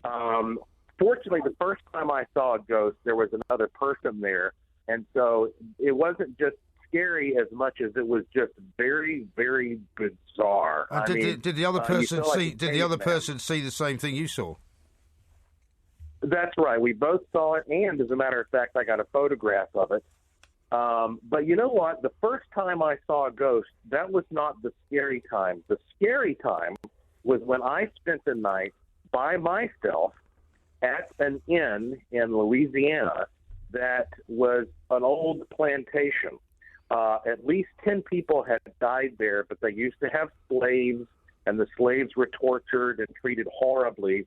And during the middle of the night, something started pounding on the wall. Now, I broke out my video camera, and I knew I was the only person in the entire place, and I started videotaping what happened. And I will tell you this, my hand on the Bible, for 4 hours, I was communicating with some kind of an unseen force. And I would say, now tap on this table. Boom, boom, boom. It would tap on the table. I'd say, tap on the wall. Now, boom, boom. And it made the hair stand up on the back of my neck. And I thought to myself, I can't go to sleep in this room. Yeah. I don't want to wait specter standing there, because you're so vulnerable when you're sleeping. That's the last thing you want to wake up and see some kind of a creepy form standing there. Well, that's the other thing. I mean, isn't there a danger, depending on what kind of spirit that you may or may not encounter, that if you just go to a place specifically to find something like that, you're kind of opening a Pandora's box, if you like, of all sorts of nastiness. Well, that's true. I mean, obviously, the first thing to worry about is simply having a heart attack or going into shock. I mean, if you don't believe that ghosts are real, or you have sort of a playful, dismissive attitude, and all of a sudden there's one standing there, it can literally scare you to death. Aside from that, well, there is this whole possibility that some of these things, these specters, these shades, these phantoms, can sometimes interact with us physically. And that was also a big revelation for me when I went to a place in South Carolina. It was out in the countryside where poltergeist activity was happening, and I actually saw and we videotaped physical objects flying off walls, getting knocked around. So there is a physical interface here which can occur. And that can affect you in a harmful way, I'm sure. Yeah, but Josh, why are we frightened of ghosts? Because when you try to reach out and grab a ghost, you can't. You ever seen one? No, I've never seen a ghost, no. How do you know, then? Because Josh is telling me what he just experienced. And did you actually, when you said the spectre was in the room, knocking on tables, knocking on walls, but did you see the bodily form of somebody who could have literally got hold of you and strangled you? I thought ghosts were only apparitions. I didn't think they were any solid form. Well, I didn't either originally. I felt that maybe a ghost was like Casper. You go to hug him and you slip right through him, But the reality is, it seems like in some cases, these ghosts, and there are different types of ghosts, imprints, entities, there are different classifications, but some of these things may be able to take on a temporary physicality. Right. And during that period of time, they are able to interact with the physical world on a limited basis. And it's during that period when some kind of potential physical harm could occur. Now, that particular night when that thing was banging on the walls, and again, I videotaped this, and I've got this video on my website. Yeah. I did not see anything that night. It was all just, the interaction between me and this thing and it pounding. On other occasions, however, I have seen these forms. And, I'm not sure that most of the time, though, these things are aware. On that particular occasion when that thing was responding to me, when I was asking it to bang on this or that, it was a life-altering experience because I had no doubt that it was interactive.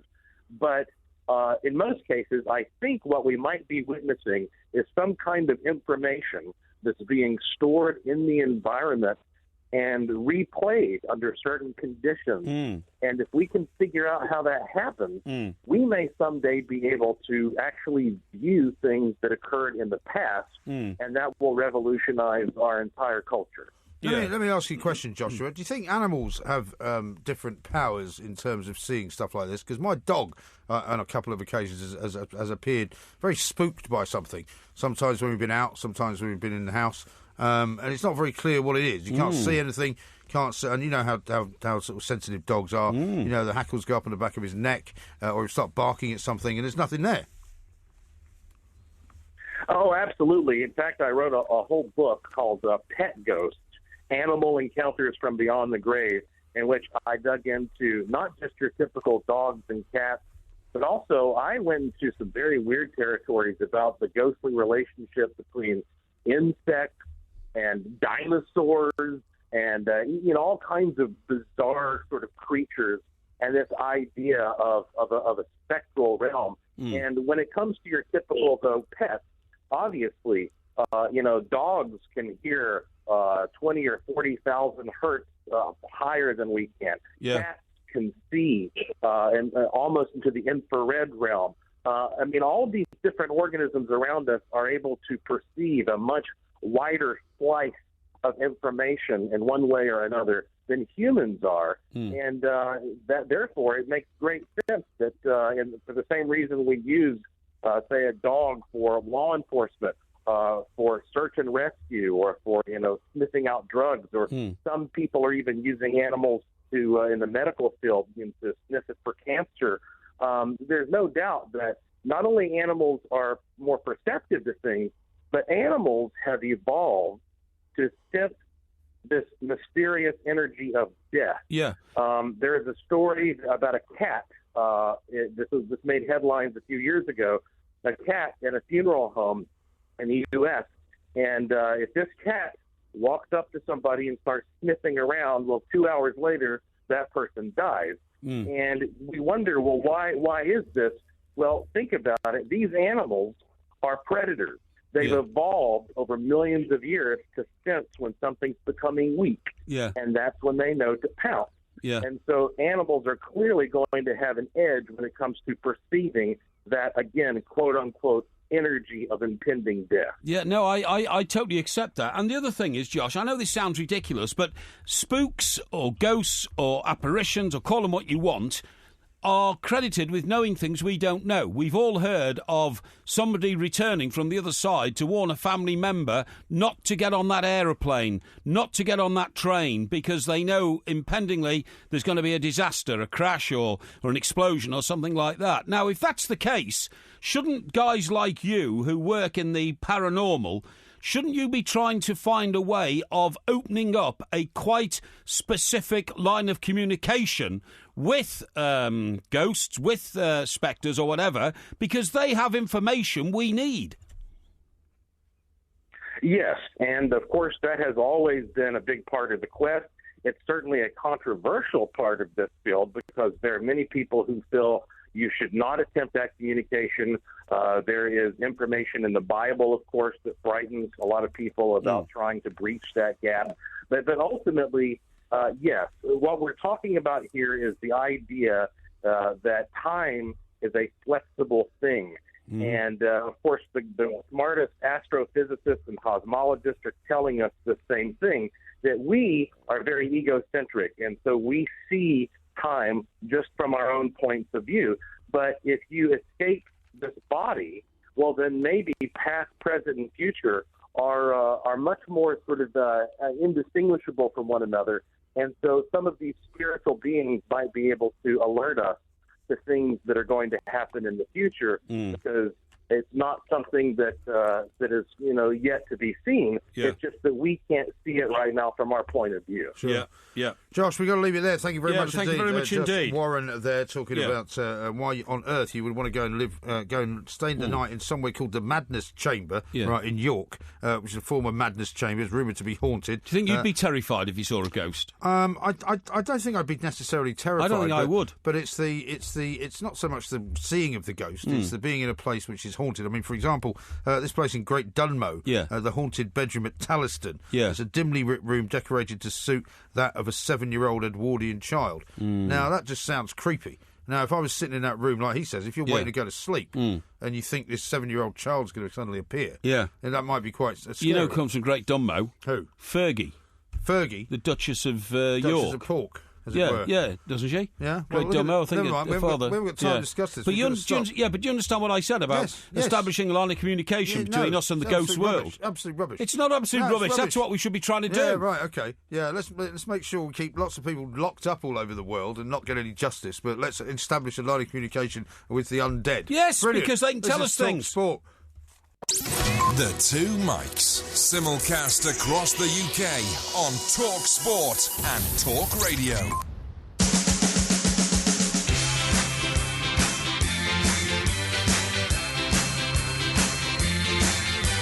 Madness, they call it madness. Madness, they call it madness. I'm about. Now, we've got lots more to do. We've been taking quite a long time to get through some stuff here tonight for some reason. We've had some very lively discussions. Yes. We've revealed your poetic nature. Yes, indeed. We're talking about ghosts. Yes. We've got to do listography coming up, or at least choose what listography we're going to do. We've still got to have the result of winners and losers. I don't know when we're going to get around to doing that. Well, come on, let's have that now. Would you like to have that now? Yeah. All right. 1,304 votes cast. Yes. The overall score at midnight when it was finished was 54% to 46% in my favour. favourite. Say that again, please. 54-46. Yeah, so pretty large margin. A bit loaded, that, isn't it? It's quite a large margin. I mean, one of the things I would say is that whenever you win it, it seems to be a smaller margin. Whenever I win it seems to be a larger margin. Yeah, but you see, I nominated the Queen as one of my winners, and I find backfired on you, that, didn't it? Well, I find it distressing, that people don't have the appreciation for this woman who's looked after us for 90 years, Well, she hasn't looked after me. Well, she looks after you. She's been the glue that's held the country together. She has. Rubbish. I'm a great admirer of the Queen. Yeah. But what I would not do is ever use her in some vague popularity contest to try and get more Oh, votes. come off it! You used your own mother in a vague popularity contest. Not true. You blinking hypocrite! No, I made my mother a winner one weekend when it happened to be her 92nd birthday. I think I think was entirely appropriate. She was very happy about it. Now listen, do you remember last season we went to Bournemouth? Yes, I do. Manager is. The manager of Bournemouth is Mr. Howe, isn't it? Eddie Howe. Yeah. Southampton are after him to replace. You see, I can't see that. Koeman. Surely he wouldn't go from. Because Southampton are their biggest rivals in the Premier League. I don't think you can. I don't think you can move along the coast like that. I mean, we've seen people going from Spurs to Arsenal, from Arsenal to Spurs. We've seen people going from Manchester City to Manchester United as players and all of that. What about Harry, who went from Southampton? Yeah. Who went from Portsmouth to Southampton, and then back again. Yeah, I know. Yeah. And I mean, I just don't think Eddie Howe's that kind of guy. I don't know. I could be totally wrong. He said he's not going to apply for the job, and frankly, I totally agree. Yeah. You know that the level of sort of displeasure and nastiness would be more than it's worth. It really would. I'll tell you how far Bournemouth is from Southampton. It's about. Well, it's kind of if you're driving about 30 miles. Yeah, I was going to say if you're driving out of Bournemouth, it's the first Premier League club you hit. It is. And in any direction. If you land at Southampton Airport, you'd be in Bournemouth in half an hour, literally. Right. And although I must say, when we came back from Bournemouth, it was very slow, that road, wasn't it, coming through the New Forest? It was with really no slow. trees in it. It was very slow. You know the story I like? I don't know if you've seen this one. Yeah. On the back of one of the papers. England star Jamie Vardy spotted with a cocktail of caffeine and nicotine yesterday. Yeah. As he prepared for tomorrow's clash with Wales. Has he got a packet of fags in his hand? Photographed in Chantilly. Yeah. How are you pronouncing that, by the way? Are you doing it Chantilly? I got upbraided on the breakfast show last week when I called it Chantilly. Yeah. And I was told it's Chantilly. Remember that song Chantilly Lace? Yeah, Chantilly Lace, that's right. Chantilly Lace is something that's made in Nottingham, believe it or not. But funnily enough, I think there's a town in Virginia called Chantilly. Is there? Yeah, I'm pretty sure they've got one of those outlet stores. Anyway, he's been pictured holding a tin of nicotine pouches. Right. Which is, I think I'm right in saying, akin to sort of modern-day snuff. And a can of Red Bull. So, stimulants, it says, that are both on the World Anti-Doping Agency monitoring list. Which are not currently banned. Oh, so I see. Yeah, it's a monitoring list. But what's Red he Bull, doing? Yeah. Red Bull and snuff. Yeah. I mean, that's not really the way you'd look to your sort of star Kyle athlete. Walker also has a can of Red Bull in his hand in a picture I've seen. Well, for Kyle Walker, anything's better than smoking that. What is it? That nitrous oxide. The shisha pipe, is it? No, the nitrous oxide he was on. Nitrous oxide was he? He was on laughing gas. Yeah, he was. Now, how about listography? Right, Chad wanted to send a note to say how thrilled he was that we used his listography on last night's show. Oh yes. So thank you very much for that. How about this from Mark? In 100 years' time, what three inventions or feats which seem far-fetched now will be commonplace? That's one sort of for the future. Yes. Perhaps your three favourite presenters of all time. Yes. TV presenters, that is. Your three favourite Porky jinxes. Yes. How about, to honour the HBO announcing a new season of Curb Your Enthusiasm, how about your three favourite US TV programmes? Yeah. How about your three sliding doors moments in life? Yeah. Decisions where your life could have been completely different. Here's one. The three best lists you've ever done. Three most important decisions you've ever made. I'm not too sure whether any of those really appeal. Did we not get one last night which we thought was going to be quite good? What about Inventions of the Future? Inventions of the Future could be good, couldn't it? Yeah. I'm just looking for a couple of others because I can't find them now. All right, well, I'll tell you what, let's give it another 15 minutes. All right, we'll give it another 15 minutes. We don't like really any of those. No. In fact, why don't people send a few more in? Yeah. And we'll pick them up very, very shortly. Okay, I tell you what I want to talk to you about. Anyway, Yeah, I tell you what I want to talk to you about. I want to talk about taking your shoes off in other people's homes, okay? Yeah. Right. Now, there is a lady commentator in the Times newspaper Yes. who I praised in an email a few months ago because she talked about people who eat garlic and how garlic breath is one of the most, improbable and horrible things to have to put up with. Make any difference if you take your shoes off, though, is it? Well, I'm just about to tell you now, and her name is Carol Midgley, and I sent her a note saying, I know Carol Midgley. Sorry? I know Carol. You know Carol, yeah, OK. So she writes in our Times column today, is it rude to ask a house guest to remove their shoes? Yeah. Visiting an acquaintance's home, we were required to de-shoe at the door, and I spent the evening feeling sartorially castrated. You want to tell her to listen to this show? The host's pristine carpet did look splendid, but the guests less so. Grown-ups look diminished, infantilised without footwear. It's one thing to be barefoot on a Goan beach, but another for a chap to ride out a suburban drinks party with bobbled socks peeping from next trouser legs. Strappy sandals aren't an option extra when you're wearing a certain type of party frock. It's the outfit's foundation. It's a host privilege, I suppose, and I'd never refuse if asked. Indeed, we've just got a new pale carpet in our house, which is still so unblemished that I considered buying one of those passive-aggressive doormats reading nice shoes, now take them off. Yeah. But who'd be the uptight fusspot who, to preserve their shag pile, makes their guests' feet feel exposed? Yeah, but the problem, of course, is if you tell everyone to take their shoes off. Yes. What if they're not wearing any socks, or they're not wearing stockings or tights? Or the whatever? Worst thing so is it's worse if they've got bare feet in many cases. Isn't it? No. The worst thing is men who take their shoes off and find they've got holes in their socks and their toes are sticking out. Yes. That's revolting. Do you remember I told you I neneeded some? I bought a load of new socks when I was in America. So I'm very happy now because I've got enough socks now to keep me going for a while. Right. Okay. Well, you don't wash them. Well, of course I wash them. But I haven't really bought socks for a long time, so I found myself with a situation where you suddenly socks do thin they do on thin a very over regular time. basis. No, it's not just that, but also if you've got a lot of black socks like I have, sometimes the pairs don't quite match up. Well, that's why I buy the same socks all the time. Well, I've bought a load of different socks. I bought 20 pairs in Marks and Spencer's of the same black socks, so it doesn't matter if you don't get the exact matching pair because they're all the same. Yeah, right. That's what I do. Time, by the way. Yeah, but you've got to understand that people like Andy, what's his name, who plays for West Ham, Carroll, has 20 pairs of slippers next to his door in his £4 million mansion. Yeah, but he's so that when people come in, he's got the most hideous interior decorating. And people come in and he says, "Please, would you take your shoes off to preserve my carpets?" And here's a pair of slippers. That is the perfect solution. Yeah, don't worry about the fire, the car that's on fire outside the place. Because that's another story. That's the perfect solution. No, it isn't. It is. We can't say any more because we're out of time. But I will come back to this. This is Talk Sport. Talk Sport. And it's in! A diving header at the end of a 50-yard run. From the root to the tip. Talk Sport. The Two Mics. Simulcast across the UK on Talk Sport and Talk Radio.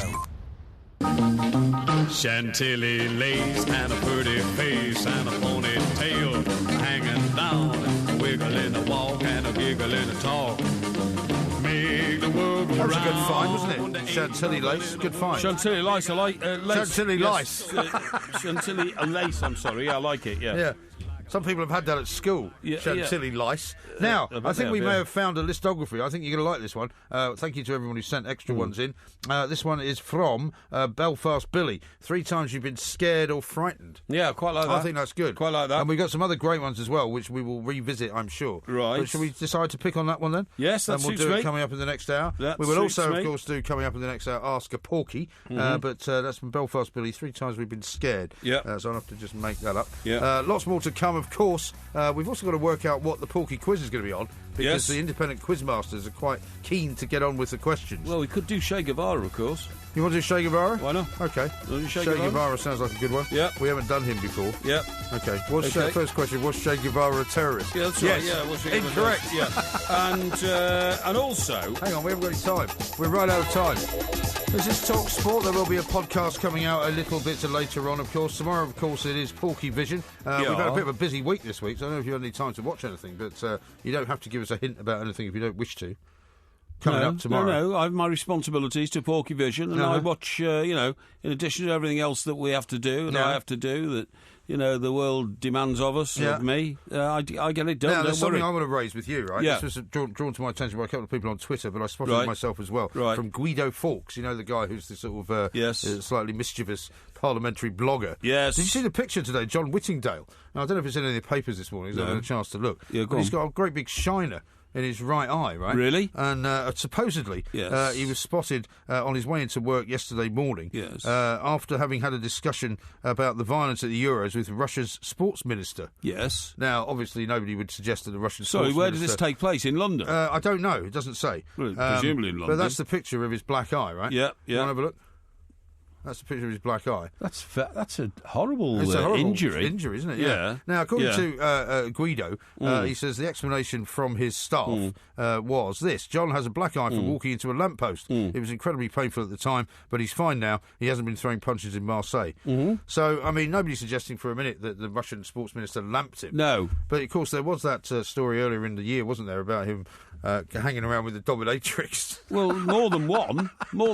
It started off with, a friendship with one dominatrix. He's your mate, isn't he? And, well, I have known John for a number of years. Right. I mean, I have to say that he's always, to me, appeared to be a man of complete and utter probity. High moral fibre. Well, you got that wrong, didn't you? Member of the establishment. He used to be, at a very young age, he was Mrs Thatcher's political secretary. I'm not interested in that. So he was the guy... What I want to know is what's happened to his black eye. Hang on. So he was the guy who used to have to tell Mrs Thatcher what was coming up in Question Time today. He sat in the Jaguar, the back of the Jaguar with her as they drove to the Commons for that weekly ritual, or twice weekly ritual it was in those days, and that sort of thing. And, used to meet him at party conferences and all that, and you thought, well, what a decent, upstanding chap. But he's got a bit of a what you might call not a dark side, but a side of him which nobody was aware of, shall we say. Well, he seems to be dating an awful lot of women. Yeah, I mean... Nothing wrong with that. He's a divorced man, so he's a single man, Yeah. so I don't see what a dark side is about, taking young ladies out for dinner. Well, it's and not... whatever happens after that is entirely up to him. Well, I mean, he took a dominatrix to the MTV Awards in Amsterdam. Yes. That sounds to me slightly different from taking young ladies out to dinner. Well, it's the same thing. I mean, taking a lady out for the night, that's fine. He didn't know she was a dominatrix. I think it's far more likely, right, without in any way impugning the character of John, my friend. Yeah. But it's far more likely that he didn't sustain his injury by walking into a lamppost. Yes. That is a ridiculous way to sustain an injury. It doesn't happen anymore. Well, I once had a black eye and I had to show up for work. I'm sure I've told you this story at the Daily Mirror. Yes. And it had been sustained, unfortunately, because I'd been punched while I was asleep by my ex-wife. Yes. Who wasn't very happy with me at the time. No, she obviously wasn't. And No, but she wasn't happy with you most of the time. Well, no, she was quite happy with me for many years, but at this particular Until point... she found out that you were cheating on her on a regular basis. At this particular point, Yes. Well, because we were going through something together, right? But I didn't expect to be woken up by her punching me, in the side of the head. Yeah, no, the something asleep. you were going through together was that you were having sex with other women. No, that's not true. No, you see, you are completely misrepresenting it. No, it is true, Mike. It is true. No, at this particular moment, no, that was not what was happening. At this particular moment... It had been happening, though, hadn't it? Yeah, we were trying to fix the marriage. Oh, I see. Right, I was at home. Yeah. I was at home. So it had been happening. Well, yes, it had been happening. No, well, there we go. I'm not denying. No, I mean, there's only one of us that lies about the past in this room, and it's not me. I'm quite happy to admit that had been happening, but at this particular moment, we were supposed to be kind of on the trail to try and mend it. Yeah, to refine domestic bliss. Yeah, exactly. Of course. Which is not particularly easy. I mean, you wouldn't understand any of this because all you've ever been is an adjunct provocateur in these situations. Not really. Causing problems for married women and married men. But so, as I say, I walked into the office and Piers Morgan said to me, which one of them has done this to you then? Just mocked me ridiculously. Yes. And of course, I found myself saying to him, "Oh no, neither one of them punched me. Yeah. It was just that I walked into a door. I walked into a door. Yeah, we just fell about laughing. People always say that. Yeah, of course they do. So I mean, he may well have walked into a lamppost, but if he has walked into a lamppost, then I would say, is he really fit to be a minister of the realm? How do you walk into a lamppost? That's what I ask myself. Well, I mean, you could be talking to someone. I mean, I've done it where I've walked into a bench actually. Yeah. When I've been walking down the street talking to somebody in one of these like pedestrian areas. Don't think I quite ever late have. at night. I mean, I remember. You can walk into things if you're not paying attention. But it's very unusual. Do you remember a friend of ours fell over a wall he didn't see once and smashed all his face in, broke his ribs and everything? No. Yeah, it was, Who was that? One of the brothers who worked on one of the national newspapers we were associated with. One Do you of the remember? brothers? He went over the wall. No. The tide was out. It was on the other side of the wall was the Thames. And this was the guy at the Sun. Yeah. No, he jumped over the wall. Well, he jumped over the wall. He thought it was a wall with a No, but he deliberately jumped over it because he thought he would land on the mud flats and it would be fine. No, he thought it was a road on the other side. He was so, confused about where he was. Yeah. He didn't even know that... Bladerated, I think is the word you're looking for. The Thames was on the other side. Yeah. That's right, yeah. No, but he wasn't jumping into the Thames. He thought he was going to jump into what was going to be a soft landing but it turned out to be about a 30-foot drop it onto did, the mud flats. Yeah, he was in hospital for about a year. He was. It was. It wasn't a good move. Absolutely horrendous. Do you know who I feel sorry for? Who? People who grew up in the 50s. Why? Somebody sent me a book. It was called. Well, you were born in the 50s, weren't you? Late 50s. I was born in late 50s. Late 50s. Yeah, to order Fun of the 50s. Fun of the 50s. This book was called. Somebody sent it to me. It must have been the grimmest and greyest and dullest decade anybody's ever been brought up in. If you were brought up in the 50s, and by the time you got to 59, you were 17 or 18. Then you missed the swinging 60s. Right. Do you see what I mean? Well, not necessarily. Yeah, you did. If you were born in the war, really. if you were born a war baby, and you got to sort of 18, you did. You missed the swinging. The swinging 60s were for people who were 17, 18, 19. No, I would say in their all the way up to 30, 35. No way. Definitely. No way. I mean, there was you nothing. weren't there, so you don't know if you weren't old enough. There was nothing in the 50s. By the way, I noticed the other day, incidentally, that one of our former bosses, the gentleman who carries a knighthood, was... Well, you've always named him before. Why are you not naming him now? Well, Sir Nicholas, then. Yeah. He was 74... I mean, there are many people that we've worked with who've got knighthoods, actually. He was 74 last week, okay? Was he? Yeah, and that's not a secret, because it was in the Times, in the list of birthdays. Right. So that meant that he was the perfect age to have been born, because he would be exactly the same age as Paul McCartney. So he would have grown up with Paul McCartney, you see what I mean? Which is a pretty good thing to have done. Yes. And in fact, there is a picture of him rattling a charity tin. Have you seen it? At Oxford University. Who's Sir Nicholas? With the Beatles. Really? Yeah. Oh, well, there you go. Yeah. He had it on his wall in his That's office. what I heard when I was listening to Hawksby and Jacobs earlier today. Yes. Andy Jacobs revealed that one of his children went to school with Mick Jagger's son. Really? James, yeah. Ah, that's quite interesting. Yeah. Apparently stole a pair of his football boots. Did he? Yeah. Who stole who? Andy's son stole a pair of Mick Jagger's son's football He boots. probably afford another pair. Had a couldn't pair he? of Predators. What I find really, really odd is that a lot of these people who, like, McCartney and Jagger and all that kind of stuff, who have sons, I'm afraid they'll never do anything in life. They never get anywhere or do anything. Well, George Harrison's son was quite cool, though. Well, he was, in that documentary I watched. Yeah, I totally agree with you. And he worked a lot on the material that his father had left behind, and that was a legacy. And I suppose you could say the same of Sean... Sean Lennon? Sean Ono Lennon, his name is, isn't it? Is it? Sean, yeah, like Yoko Ono Lennon, you know what I mean?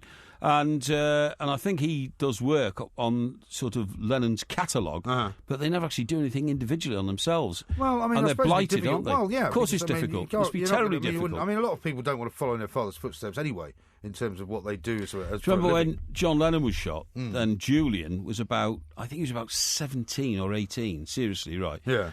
And would that be right? 17, 18? Yeah, about 17, 18. And, of course, he tried to start a musical career.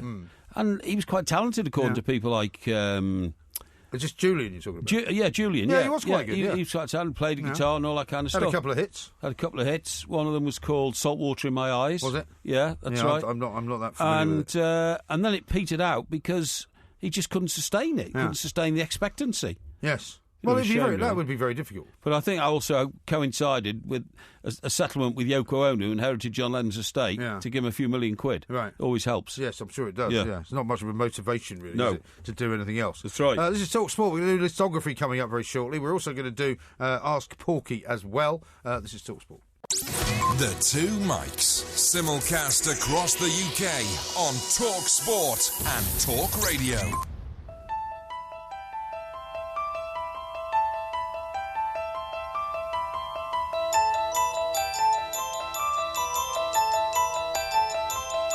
Spooky music.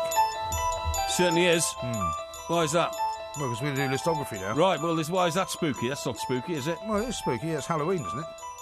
Hey? Isn't it Halloween? Halloween's in October. No, it's The Exorcist, sorry.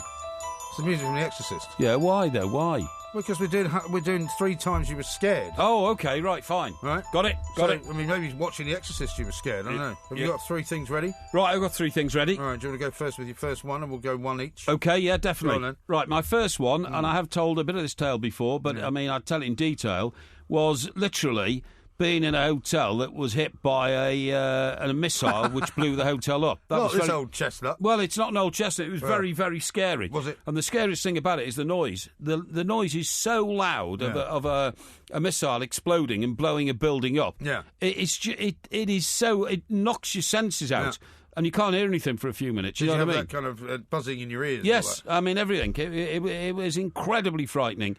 And then the chaos that ensued, and all the lights went out. Being let out of the building, by... And you were in your room at the time, right? I was in my room. Yeah. And they blew off the 2 floors of the hotel above me.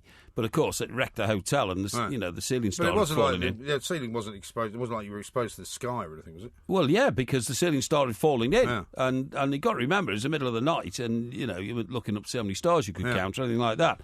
And the building was on fire and it was. And then chaos erupted down on the streets below because...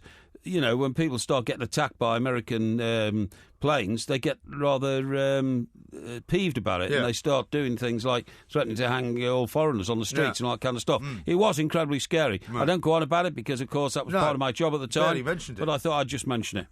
Okay. My first one actually is going to go back to my teenage years. Right. When I used to go and meet friends in a pub called the Bull and Bush. Right. Which is around the back of...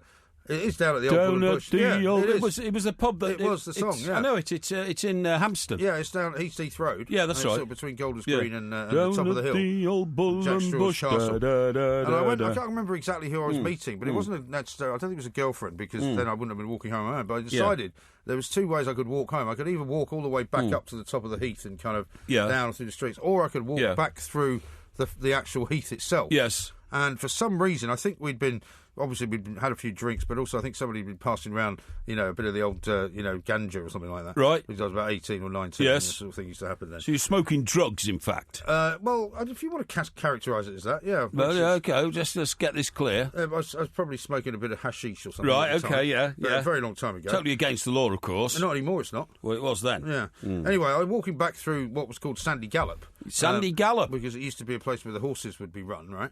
And a bridle path. It was a bridle path, yeah. And it was absolutely terrifying. Terrifying. What was terrifying? So the actual walk, it was about midnight. Yeah. It was pitch black. Yeah. There was nobody around. Sorry, why was it terrifying? Because it was partly because I was obviously a little bit under the influence of what I'd done, but also just because there was nobody around. Yeah. It was very, very still. Well, were you expecting to be attacked or something? Yeah. Why? Just because, I don't know. I mean, I used to walk through there quite a lot during the day. Was it a regular place where people did get attacked? Not particularly, but it was very remote. Well, this seems a very unnatural feeling to have. Why? You must have your head must have been warped with the drugs you were taking. No, not at all. Not at all. Here I'm trying to be honest with you, and you're seeking to take advantage of me by being honest, right? Instead of making up stories, I'm telling you a true story. Oh, okay. The point is that, when you're walking through a place where the trees and the leaves are blowing, and, the leaves of the trees are rustling, and I just remember thinking, I got halfway through and I didn't know what to do, because I couldn't go back, couldn't go forward, and I just kind of stood there for a while and thought, well, I've got to make it home at some point. And I remember when I finally got to the opposite side of the track, which was about a mile walk. Yes. It's quite a long way. Yes. Having not seen anyone at all, but seeing sort of various shadowy things happening. Yeah. It was one of the most terrifying experiences of my life. I find that very odd. Because, I don't know why you do. Well, I tell you why. Because when I used to go out with a girl who lived on the Wirral, which is a long way outside of Chester, right? I didn't have any money in those days, so I used to go up there on a bus to see her. You used to go to the local pub and all that kind of stuff, and then a bit of sort of rock and roll in the sort of hayfields of the Wirral and that kind of stuff. And then late at night, when I had to get home, I had to thumb my way home on the main road. Yeah. But to get to the main road from her place, you did have to walk down an incredibly dark and still road from the group of houses that she lived in. It was quite rural. To the main road. You didn't find that in any way disturbing? Well, I used to shout out all the time. Come on, then, come on. You want to take me on? I did all the way down the road. Demented. No, it's not, because it was a bit were like. you frightened then? You must have been. Well, no, I warded off my fear by. No, you were frightened. No, I warded off my fear by stoking up aggression against people who weren't even there. I see. But I thought if there is some lunatic hiding in the bushes who wants me, I'm going to show him he's going to have a battle on his hands if he tries to murder me. You know what I mean? Yeah, okay. Simple What's as your that. second one?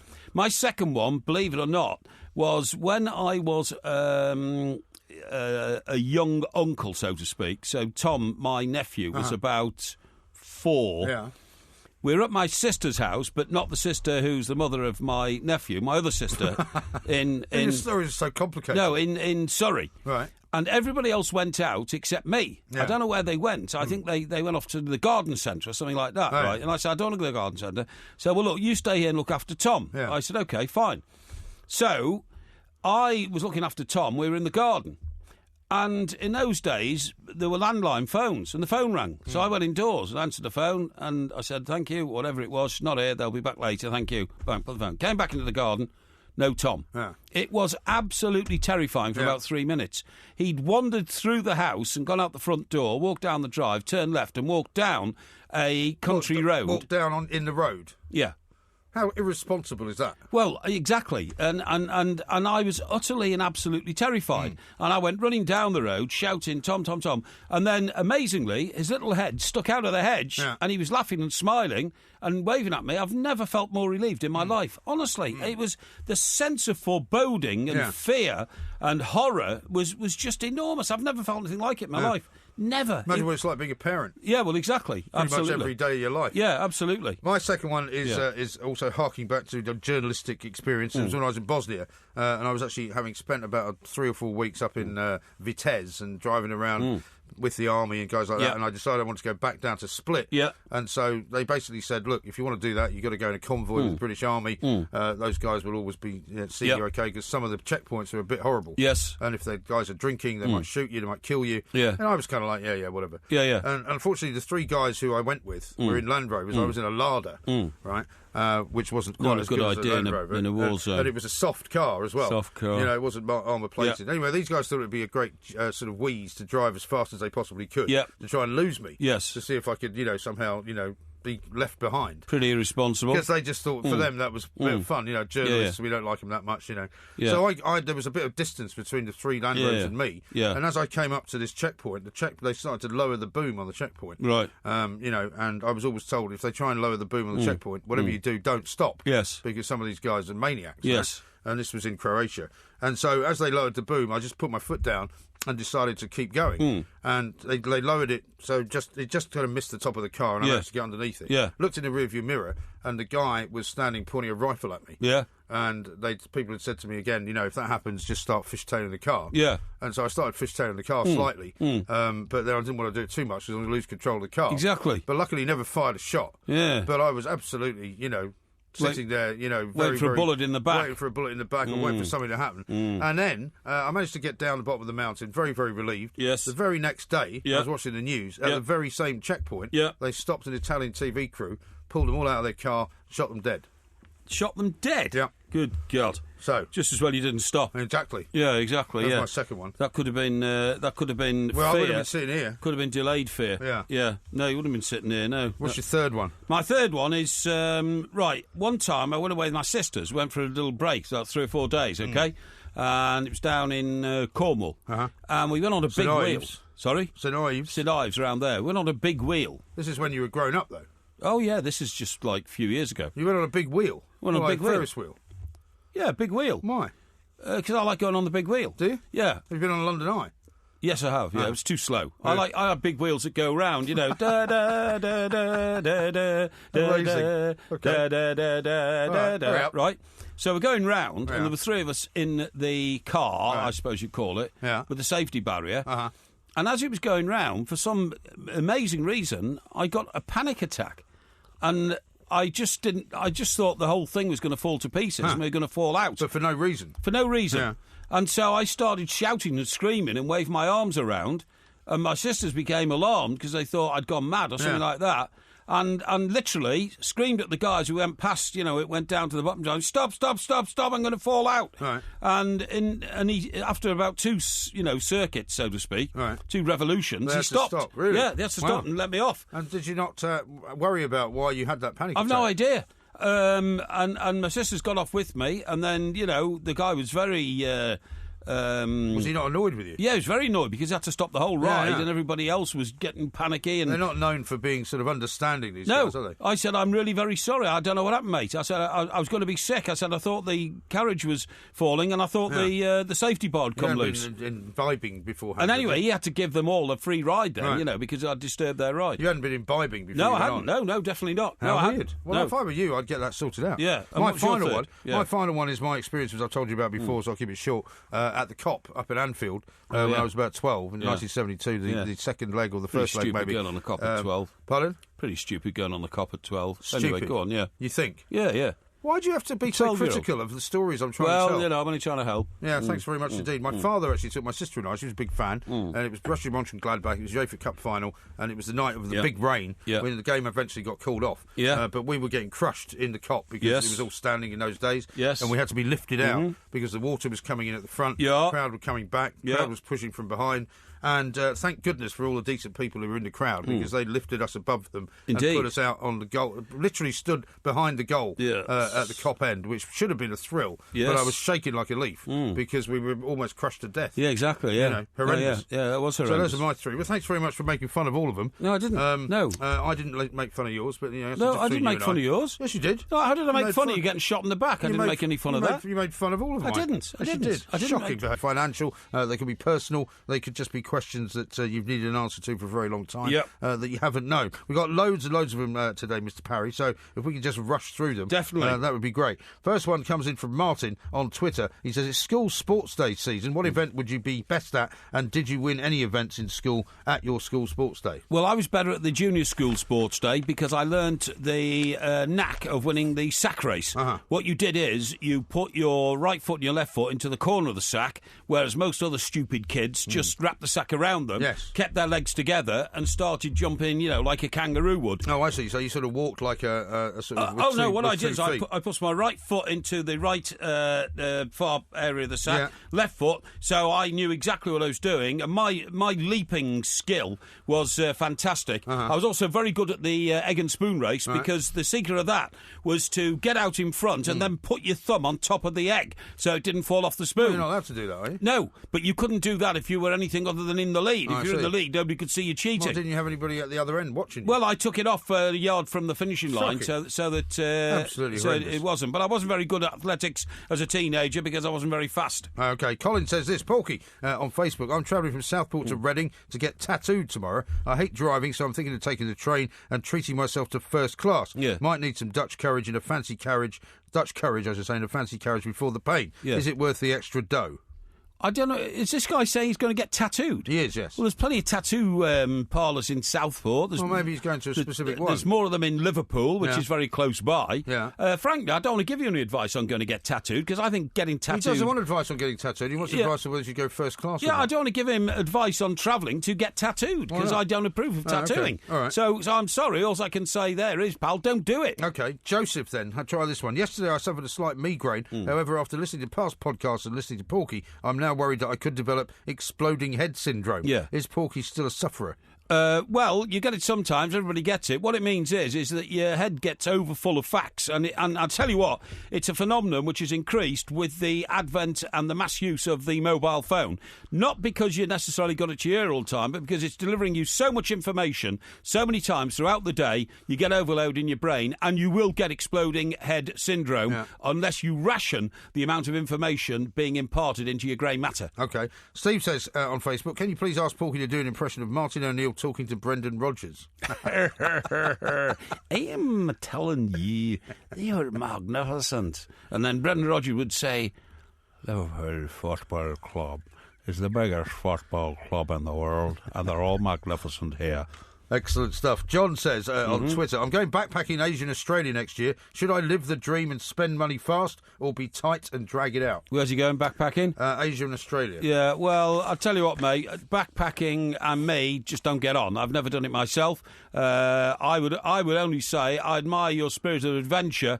and just take enough money to try and make yourself a little bit comfortable in some of the places you go. Other than that, I can't help with the advice of it. I don't like backpacking. I don't like rucksackers, and I don't believe that anybody should take a gap year after they've spent a lot of money in this country getting educated and then go off and wasting it by trailing around the world, wasting their time doing nothing. Lazy bums. Not doing much helping of people this time around. Jonathan says this, would you be interested in being a star of a fly-on-the-wall documentary? Your strange lifestyle would be ideal, like the characters they get on ITV2 and BBC 3. Have you ever been approached for anything like this?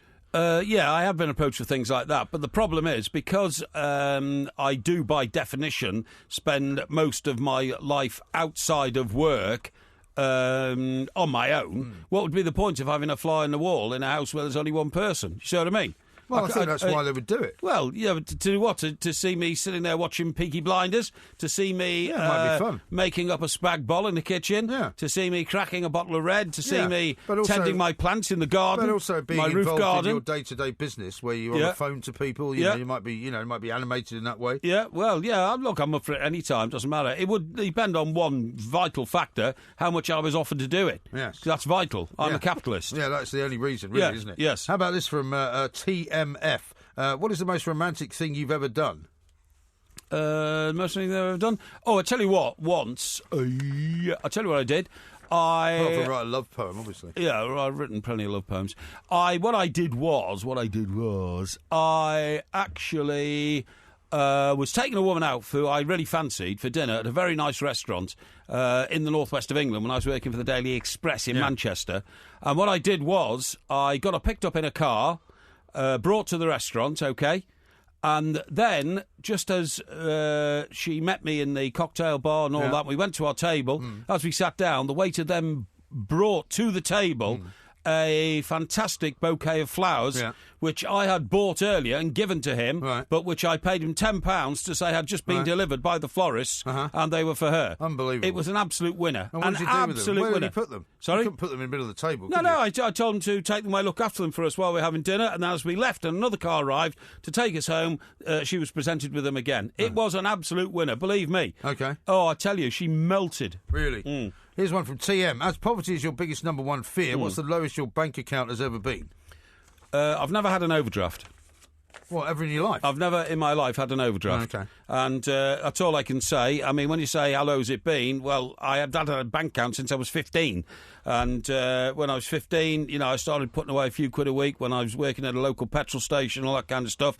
And I've never been in negative with money. So it's, you know, it started off with like £2, and it's got bigger ever since. Right, okay. I'm lucky. Okay, well, here's one which is a bit similar to what we were talking about earlier, and your most romantic entanglement. But I'm just trying to make it last here. Before I get to that one, here's one from Liam who says, should I buy short trousers and get them made longer, or should I buy long trousers and get them made shorter? Buy long trousers and get them made shorter, because then it gives extra width. The problem is these days, most of the fashion world caters for younger people who like skinny-type clothes. And if you're not skinny, and I admit that I'm not skinny, I prefer a bit of width in my clothes. So, yeah, get bigger clothes and get them reduced. Don't get smaller clothes and get them expanded. OK, I've got just a full version now from Kevin on Facebook. Please, Porky, could you help me? I've recently purchased some very expensive lingerie for a female Rogerisation partner, and I had them delivered to her home. Yes. It's been almost a week now, and I've not had a thank you. An acknowledgement or even a text from her since she signed for the delivery. Is this acceptable, and what should I say if she gets back in touch? Well, hang on. Did you tell her they were from you? That's the first thing. Well, I wonder whether she doesn't know that they're from him. Yeah, exactly. Or whether she's got them and thinks that actually it's a bit cheeky for him to send them. Yeah, well, it is. You see, the thing about lingerie is this, fellas, and I can give you this bit of advice. Women actually don't really appreciate it, because women realise when you buy them lingerie, it is not a sign of affection. It's a sign that you want to get into more Rogerisation with them, and you want to make your Rogerisation sessions spicier, because what turns you on is having your female partner dressed up in lingerie, so you're doing it for your benefit, not hers. And a lot of women, actually, from my own experience, have actually got the hump when I bought them. Well, sorry, that's a very unfortunate expression, but they've kind of got a bit of a mood on them, because they realise it's from. A lot of women don't like wearing lingerie. For instance, can I tell you? If you're spending the night with a woman, she will eventually discard all the lingerie that she's wearing, because they're uncomfortable to sleep in all night. It's as simple as that. Is that what you reckon? Well, I know it. A lady, not to put too fine a point on it, wearing, an element of lingerie which has, straps and buttons and things on it. What on earth have you got them dressed up in? It's uncomfortable. For heaven's sake, That's all I know. Yeah. Unbelievable. Here's one from Paul. He says, Porky, it's my 10th wedding anniversary next week, and I wondered if you had any advice to keep the magic going for the next 10 years. P.S. I'm a red and Mrs. H is a blue, so she'll probably listen to you. Well, I would go away for the weekend. That always spices things up and go away somewhere nice, you know. Hang on, for the next 10 years? No. Didn't he say it's the 10th anniversary? He did. And he wants to keep things spiced up. He wants to keep the magic going for the next 10 years. Well, go away for a week then. Go to Mallorca for a week and make sure the children are staying with your grandmother or with their grandmothers, their grandparents or something like that, or with family members and get away and spend a few bob. The thing that women really resent, in my experience of a relationship, is if a guy is very happy to go and buy himself a new pair of trainers, but the children and herself are deprived of such treats. Oh, yeah. So you've got to put the family and your lady first, and do that by going and getting an extra job or something like that, and surprising her by showing the devotion of getting an extra job, earning extra money, but purely to spend on her, not you. Now, this leads on to the next one rather well. Right. Lee says this on Twitter: I've just received a big pay rise and don't want to get tempted by extra bladderation. What can I do with my extra money? Buy property. I don't know if it's that much of a pay rise. Well, I mean, you can invest in property shares, or you can start, for instance, looking at areas of the country where property is a good idea. I mean, I know what you mean about the extra money. Don't waste it and all that kind of stuff.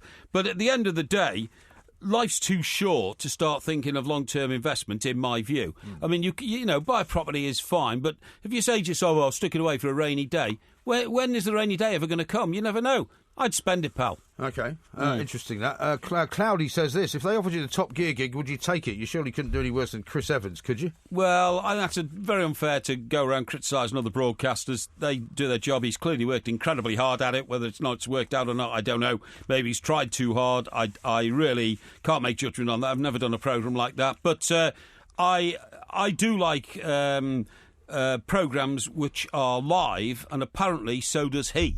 And one of the problems here appears to have been that so much pre-recorded stuff.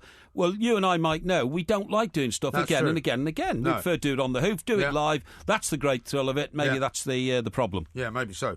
Peter says this: Porky, I'm recently single and I'm now supermarket shopping on my own. From looking in other people's baskets, there seems to be an awful lot of other singles. I reckon this could be a Rogerisation rich zone. Any tips so that I can get some horizontal refreshment victims from the supermarket area? Well, there's a bit of racing language there, which I think we have to clean up. This is a family show. But I totally agree with you. That reminds me, we've got a card from Finn. But I'm not done with it. Yeah, we'll talk about that in a minute. Talk about it in a minute. But I totally agree with you. It is a very rich area for what I would call woman harvesting, if you know what I mean, And I say that because the best way to attract the attention of a woman in a supermarket aisle is to appear to be the dumb male. Yeah. Things like, well, for some people that's easier than others. Of course it is, yeah. Oh, you don't know where the tuna fish is, do you? I can't seem to find, and things like I can't find, the Cadbury Smash. Can't find the lingerie section. No, you're not the lingerie section, you idiot. You're in a supermarket. I can't find the Smash, or I can't find the Smash. I can't find the Kippers, or something like that. And you will find that that's a good way of a woman giving you some indication of whether she's interested or not. Right. And then. Of course, there's always the favourite one, which is one of mine, and this has succeeded many times, offering to carry her bags back to the car after the checkout. It works a treat. Right, but then you've got to loiter around the till, haven't you, in order to catch the timing right. You've got to time it properly, that's all. Time it properly, All right. Now, speaking of timing it properly, we are out of time. We've got loads more questions, and thank you very much to everyone who put some Ask Porkies in. We're getting loads of them lately. If we try to save some of them for next week as well, but we'll have another session, same time, next week. This is TalkSport. The Two Mics, simulcast across the UK on Talk Sport and Talk Radio. Come and make eyes at me down at the old Bull and Bush. Come, have some port wine with me down at the old Bull and Bush. Hear the little German band. Just let me hold your hand, dear. This is Talk Sport. We are, of course, the two mics, or at least I'd like to say we are the two mics, but temporarily we are the one mic. But thankfully, Mr. Parry's been on a little mission, which has been a great success. A couple of tweets for you before you get ready for a little note from Finn, Indeed. who is, of course, our youngest fan, who is a great fan of the family show that is the two mics, and there's an update that I want to give you as well. Here's one from Scott. He says, is the reason Porky hasn't had a negative balance because he used to nick the gas money before replacing it? And Brian says, so the ladies got the hump when Porky bought them lingerie. Anything else you want to admit to, Porky? Yes. And Eve Newton-Jobs says, oh, wow, you really brought back some memories for me today. Greatest pastry shop ever. All my birthday cakes as a kid came from there. That's about when the Hungary game was on. Yes. And I posted a picture of Louis' patisserie. That's right. And I said, support Used it. to work there as a kid, I'm going to have to support a bit of a Hungarian team because I spent so much time, learning Hungarian and speaking Hungarian and making Hungarian cakes. And this guy, Eve Newton-Jobs, who's now over in America, apparently used to get all his stuff from there as a kid as well. Yeah. So fascinating, isn't it? Yeah, very fascinating indeed. Absolutely amazing. Alex says, disgusting and abhorrent from Porky to mock your near-death experience, MG. The man has no shame. I didn't mock it at all. Yes, you did. No, I didn't. You did. I didn't. Absolutely awful. Kevin says, when I first started going on terraces, you had to be 14. Was it different back then, as this was after Hillsborough? Yeah, well, it was before Hillsborough. Yeah. There was I don't believe there was any age limit at all. Thomas says, Mike Graham has a panic attack every night he has to work with you, Mr. Parry. Really? Yeah. I anyway, don't see it. So, let me read you this from Finn. Finn, right. For those who don't know, is a young man that you met in the streets of Stockbroker Belt, Surrey, with his mother. That's right. Is that not correct? Yes, Some months ago. Indeed. And ever since then, he occasionally will send us a picture or a communication of some kind or other. And basically, this is what he says. And he sent me a little, very nice little card, which is on the front saying, let's raise a toast to you. It says, Dear Mr. Graham, could you please congratulate Mr. Parry on such an impressive result in the Clint Eastwood quiz? As my hero, I was very angry when he was accused of cheating. He always set such a good example for me, an honourable man. My end-of-year exams are approaching. Would Mr. Parry recommend that I loiter around the school photocopier to help with my revision? Or does he have any other tips, right? Yeah. And then he says, our household is now split into two camps. Right. Now, we should say that Finn, I think, is, about 12 or 11 or 12? Yeah, about 12, 13 maybe. Now, according to him, Mr. Graham's supporters include his dad, Richard, and his brother, Alistair, who's 19. Right. On the other hand, he says, on the other side of the aisle, as it were, Mr. Parry supporters are Finn himself and his mum, Sally. Well, I met his mum with him. Yeah, exactly. Yes. So they're very much in your camp. Indeed. And his dad and his brother very much in my camp. However, there may now be a swing vote, if you like, because having heard her family constantly talking about the two mics, says Finn, my grandmother, Dee, downloaded the podcast and now talks about nothing else. Oh. She is now a massive fan, even a possible first Mrs. Parry. Could you both give a statement on why she should join your corner in the family two mics debates? It would make her day as she sits down at midday with her sherry and listens all afternoon and then all through the night, as she doesn't sleep much. Oh, well. Just like Mr. Parry. So maybe they're a perfect match. So she's a bladderator, obviously. Yeah, she's on the sherry all afternoon. Listening to the podcast, and then she's so bladdered by 6 o'clock. She doesn't realise she's heard it, and she switches on later on at midnight-ish or whatever, and tunes into the same programme, doesn't realise it. So, I mean, do you want to give her a reason why she should be on your side rather than mine? Well, I think I have a broader reach into all aspects of life than you do.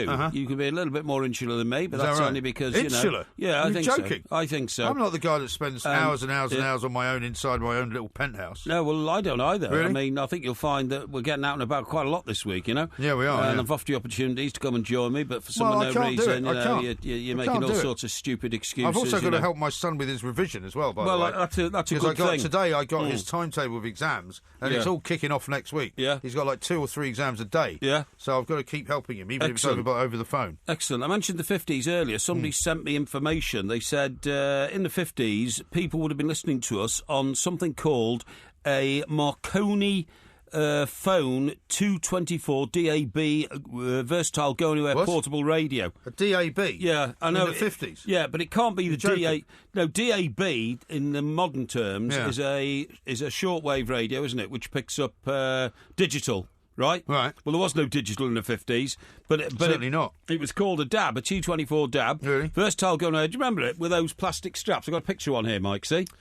Oh, I remember. Yeah, a little bit. It looks a little bit like just a dial on the front. It looks a little bit like my mother had a Roberts radio, and they now sell those actually as replicas of the original. She had one of the original ones as retros. Yeah, retro radios. But it's not the actual original. It was like a brown leather case with a kind of a speaker effect on the front. Yeah, but this is what I hated about the 50s. All the programmes that you could listen to then were on the home service and starred people like the Goons, the Navy Lark, Round the Horn. Yeah. And the Archers started in 1951. Yeah. I don't know if Just a Minute was. My mother used to listen to the Archers. We used to listen to Just a Minute. Yeah. We used to also listen to... we used to listen to football as well, which I think used to be on... what then later became Radio 2. I'm not sure what that was called. In 1950... You're not interested, are you? I am very interested. I'm pretty sure I listened to the Celtic winning the European Cup on the radio. Well, maybe you did. I'm not sure I saw it on telly. It was grainy black and white all the way from Benfica. I'm not sure I watched it on telly. Yeah, it was on telly. Sure? I'm certain I saw it. I saw Tommy Gemmell score the winning goal. Yeah, you've seen it since then. No, I saw it that night. I definitely saw it that night.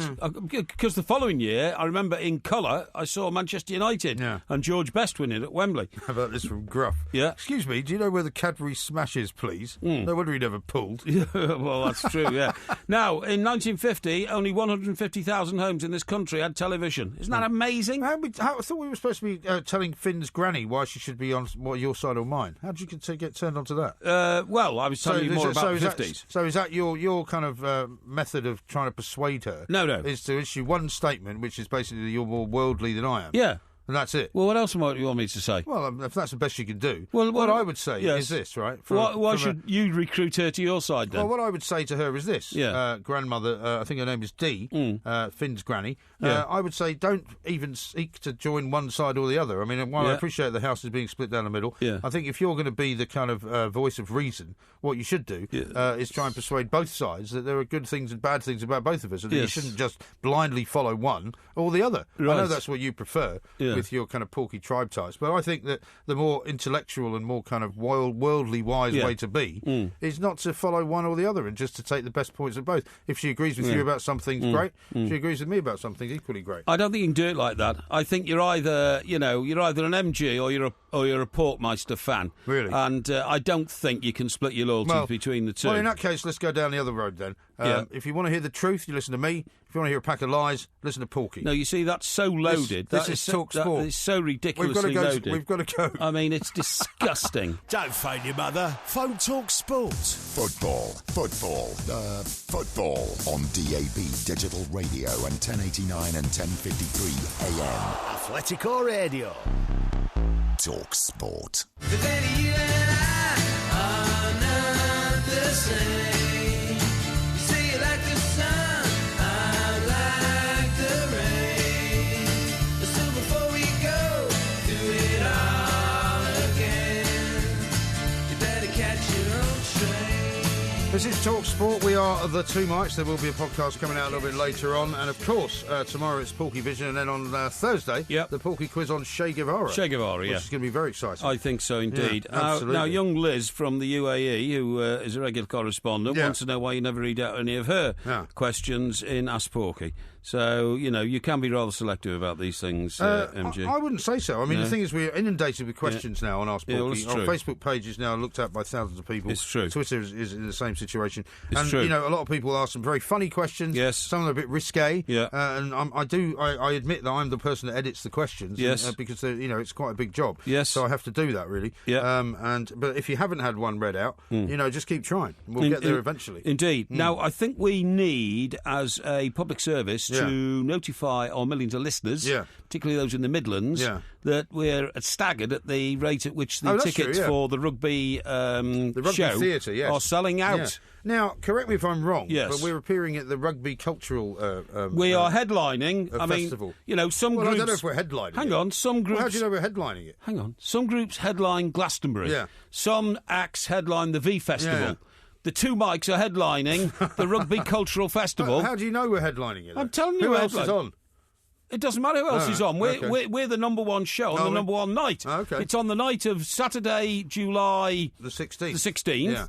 We're the main show, starting between 7:30 and 8, going on until 10, at the main theatre in the town. Okay. There is no act bigger than us at the Rugby Cultural Festival. Okay. And I mean, I'm not boasting, I'm just stating the fact. Can we get our hands on one of the programmes? Because they're supposed to be putting a programme together for it, aren't they? Well, that's for one to be sent to us. I think we should get one of those. Yeah. But we can reveal all. But I was only saying that if you want to get tickets, by the way, you go to the 2mics.co.uk where you can find tickets for all the shows that we're doing. Yes, you can indeed, including Edinburgh Festival, and Liverpool, and Whitley Bay, and Whitley Bay as well. Whitley Bay, man, Whitley Bay way, hey. Vera territory. Yeah. Nah, you might have to do Vera when you're up there. I might do Vera. Yeah. Now then, you lads, just want you to know. It was on the other night, by the way. Want you to know. There was some kind of repeat of her on the other night. Anyway. Shocking. All I was going to say is we get regular updates on ticket sales, and we're quite astonished at the number of people who are going to be in rugby. Going well. And after Dingwalls the other night, which was a sellout, I mean, they had to put all these stacked seats, didn't they, at the back? People were standing at the back. Standing at the back and all that kind of stuff. You know, we don't want you to go short. We'd love to see you there, so get in and get your tickets right now. How That's about all this I can from say. Jim? He says, the three stages of Porky's love life. When he was young, love poems. When he was an adult, talking for the future Mrs. Parry. Now, baldy Rogerisation talk. Well, that's a bit harsh, isn't it? Hey? Well, I mean, you know, it seems perfectly clear. Now, the other thing I should say is that some people are moaning that there's some kind of delay in mid-conversation after the ads. Oh, really? It doesn't happen after other TalkSport shows. So we'll try and fix that. I don't know what the problem is, but it might be a problem with the TalkSport app, or it might be a problem with listening online. Okay. We shall try and figure it out. So we'll try and get that fixed by the time we come back tonight. And I think it's worth reminding everybody that I'm back at 7 o'clock to do a review of the papers. Right. Where are you going to go now? Where are you going to go now? I shall make my way to the Savoy for a bit of breakfast. Okay. They're very good there, by the way. You let them know you're coming. And 37 quid for a pair of kippers. Yeah, it could be that, yeah. And by the way, using the Earth's resources, you know soon we're going to be drinking water that is squeezed out of artichokes, not water that comes from water. If you love the Two Mics podcast, you'll love the live show. Weekday overnights from 1am on DAB Digital Radio and 1089 and 1053 AM and via the TalkSport app. TalkSport, your Premier League station with exclusive commentaries every weekend. What an absolute corker! TalkSport. Not at all, Porky. You are wrong.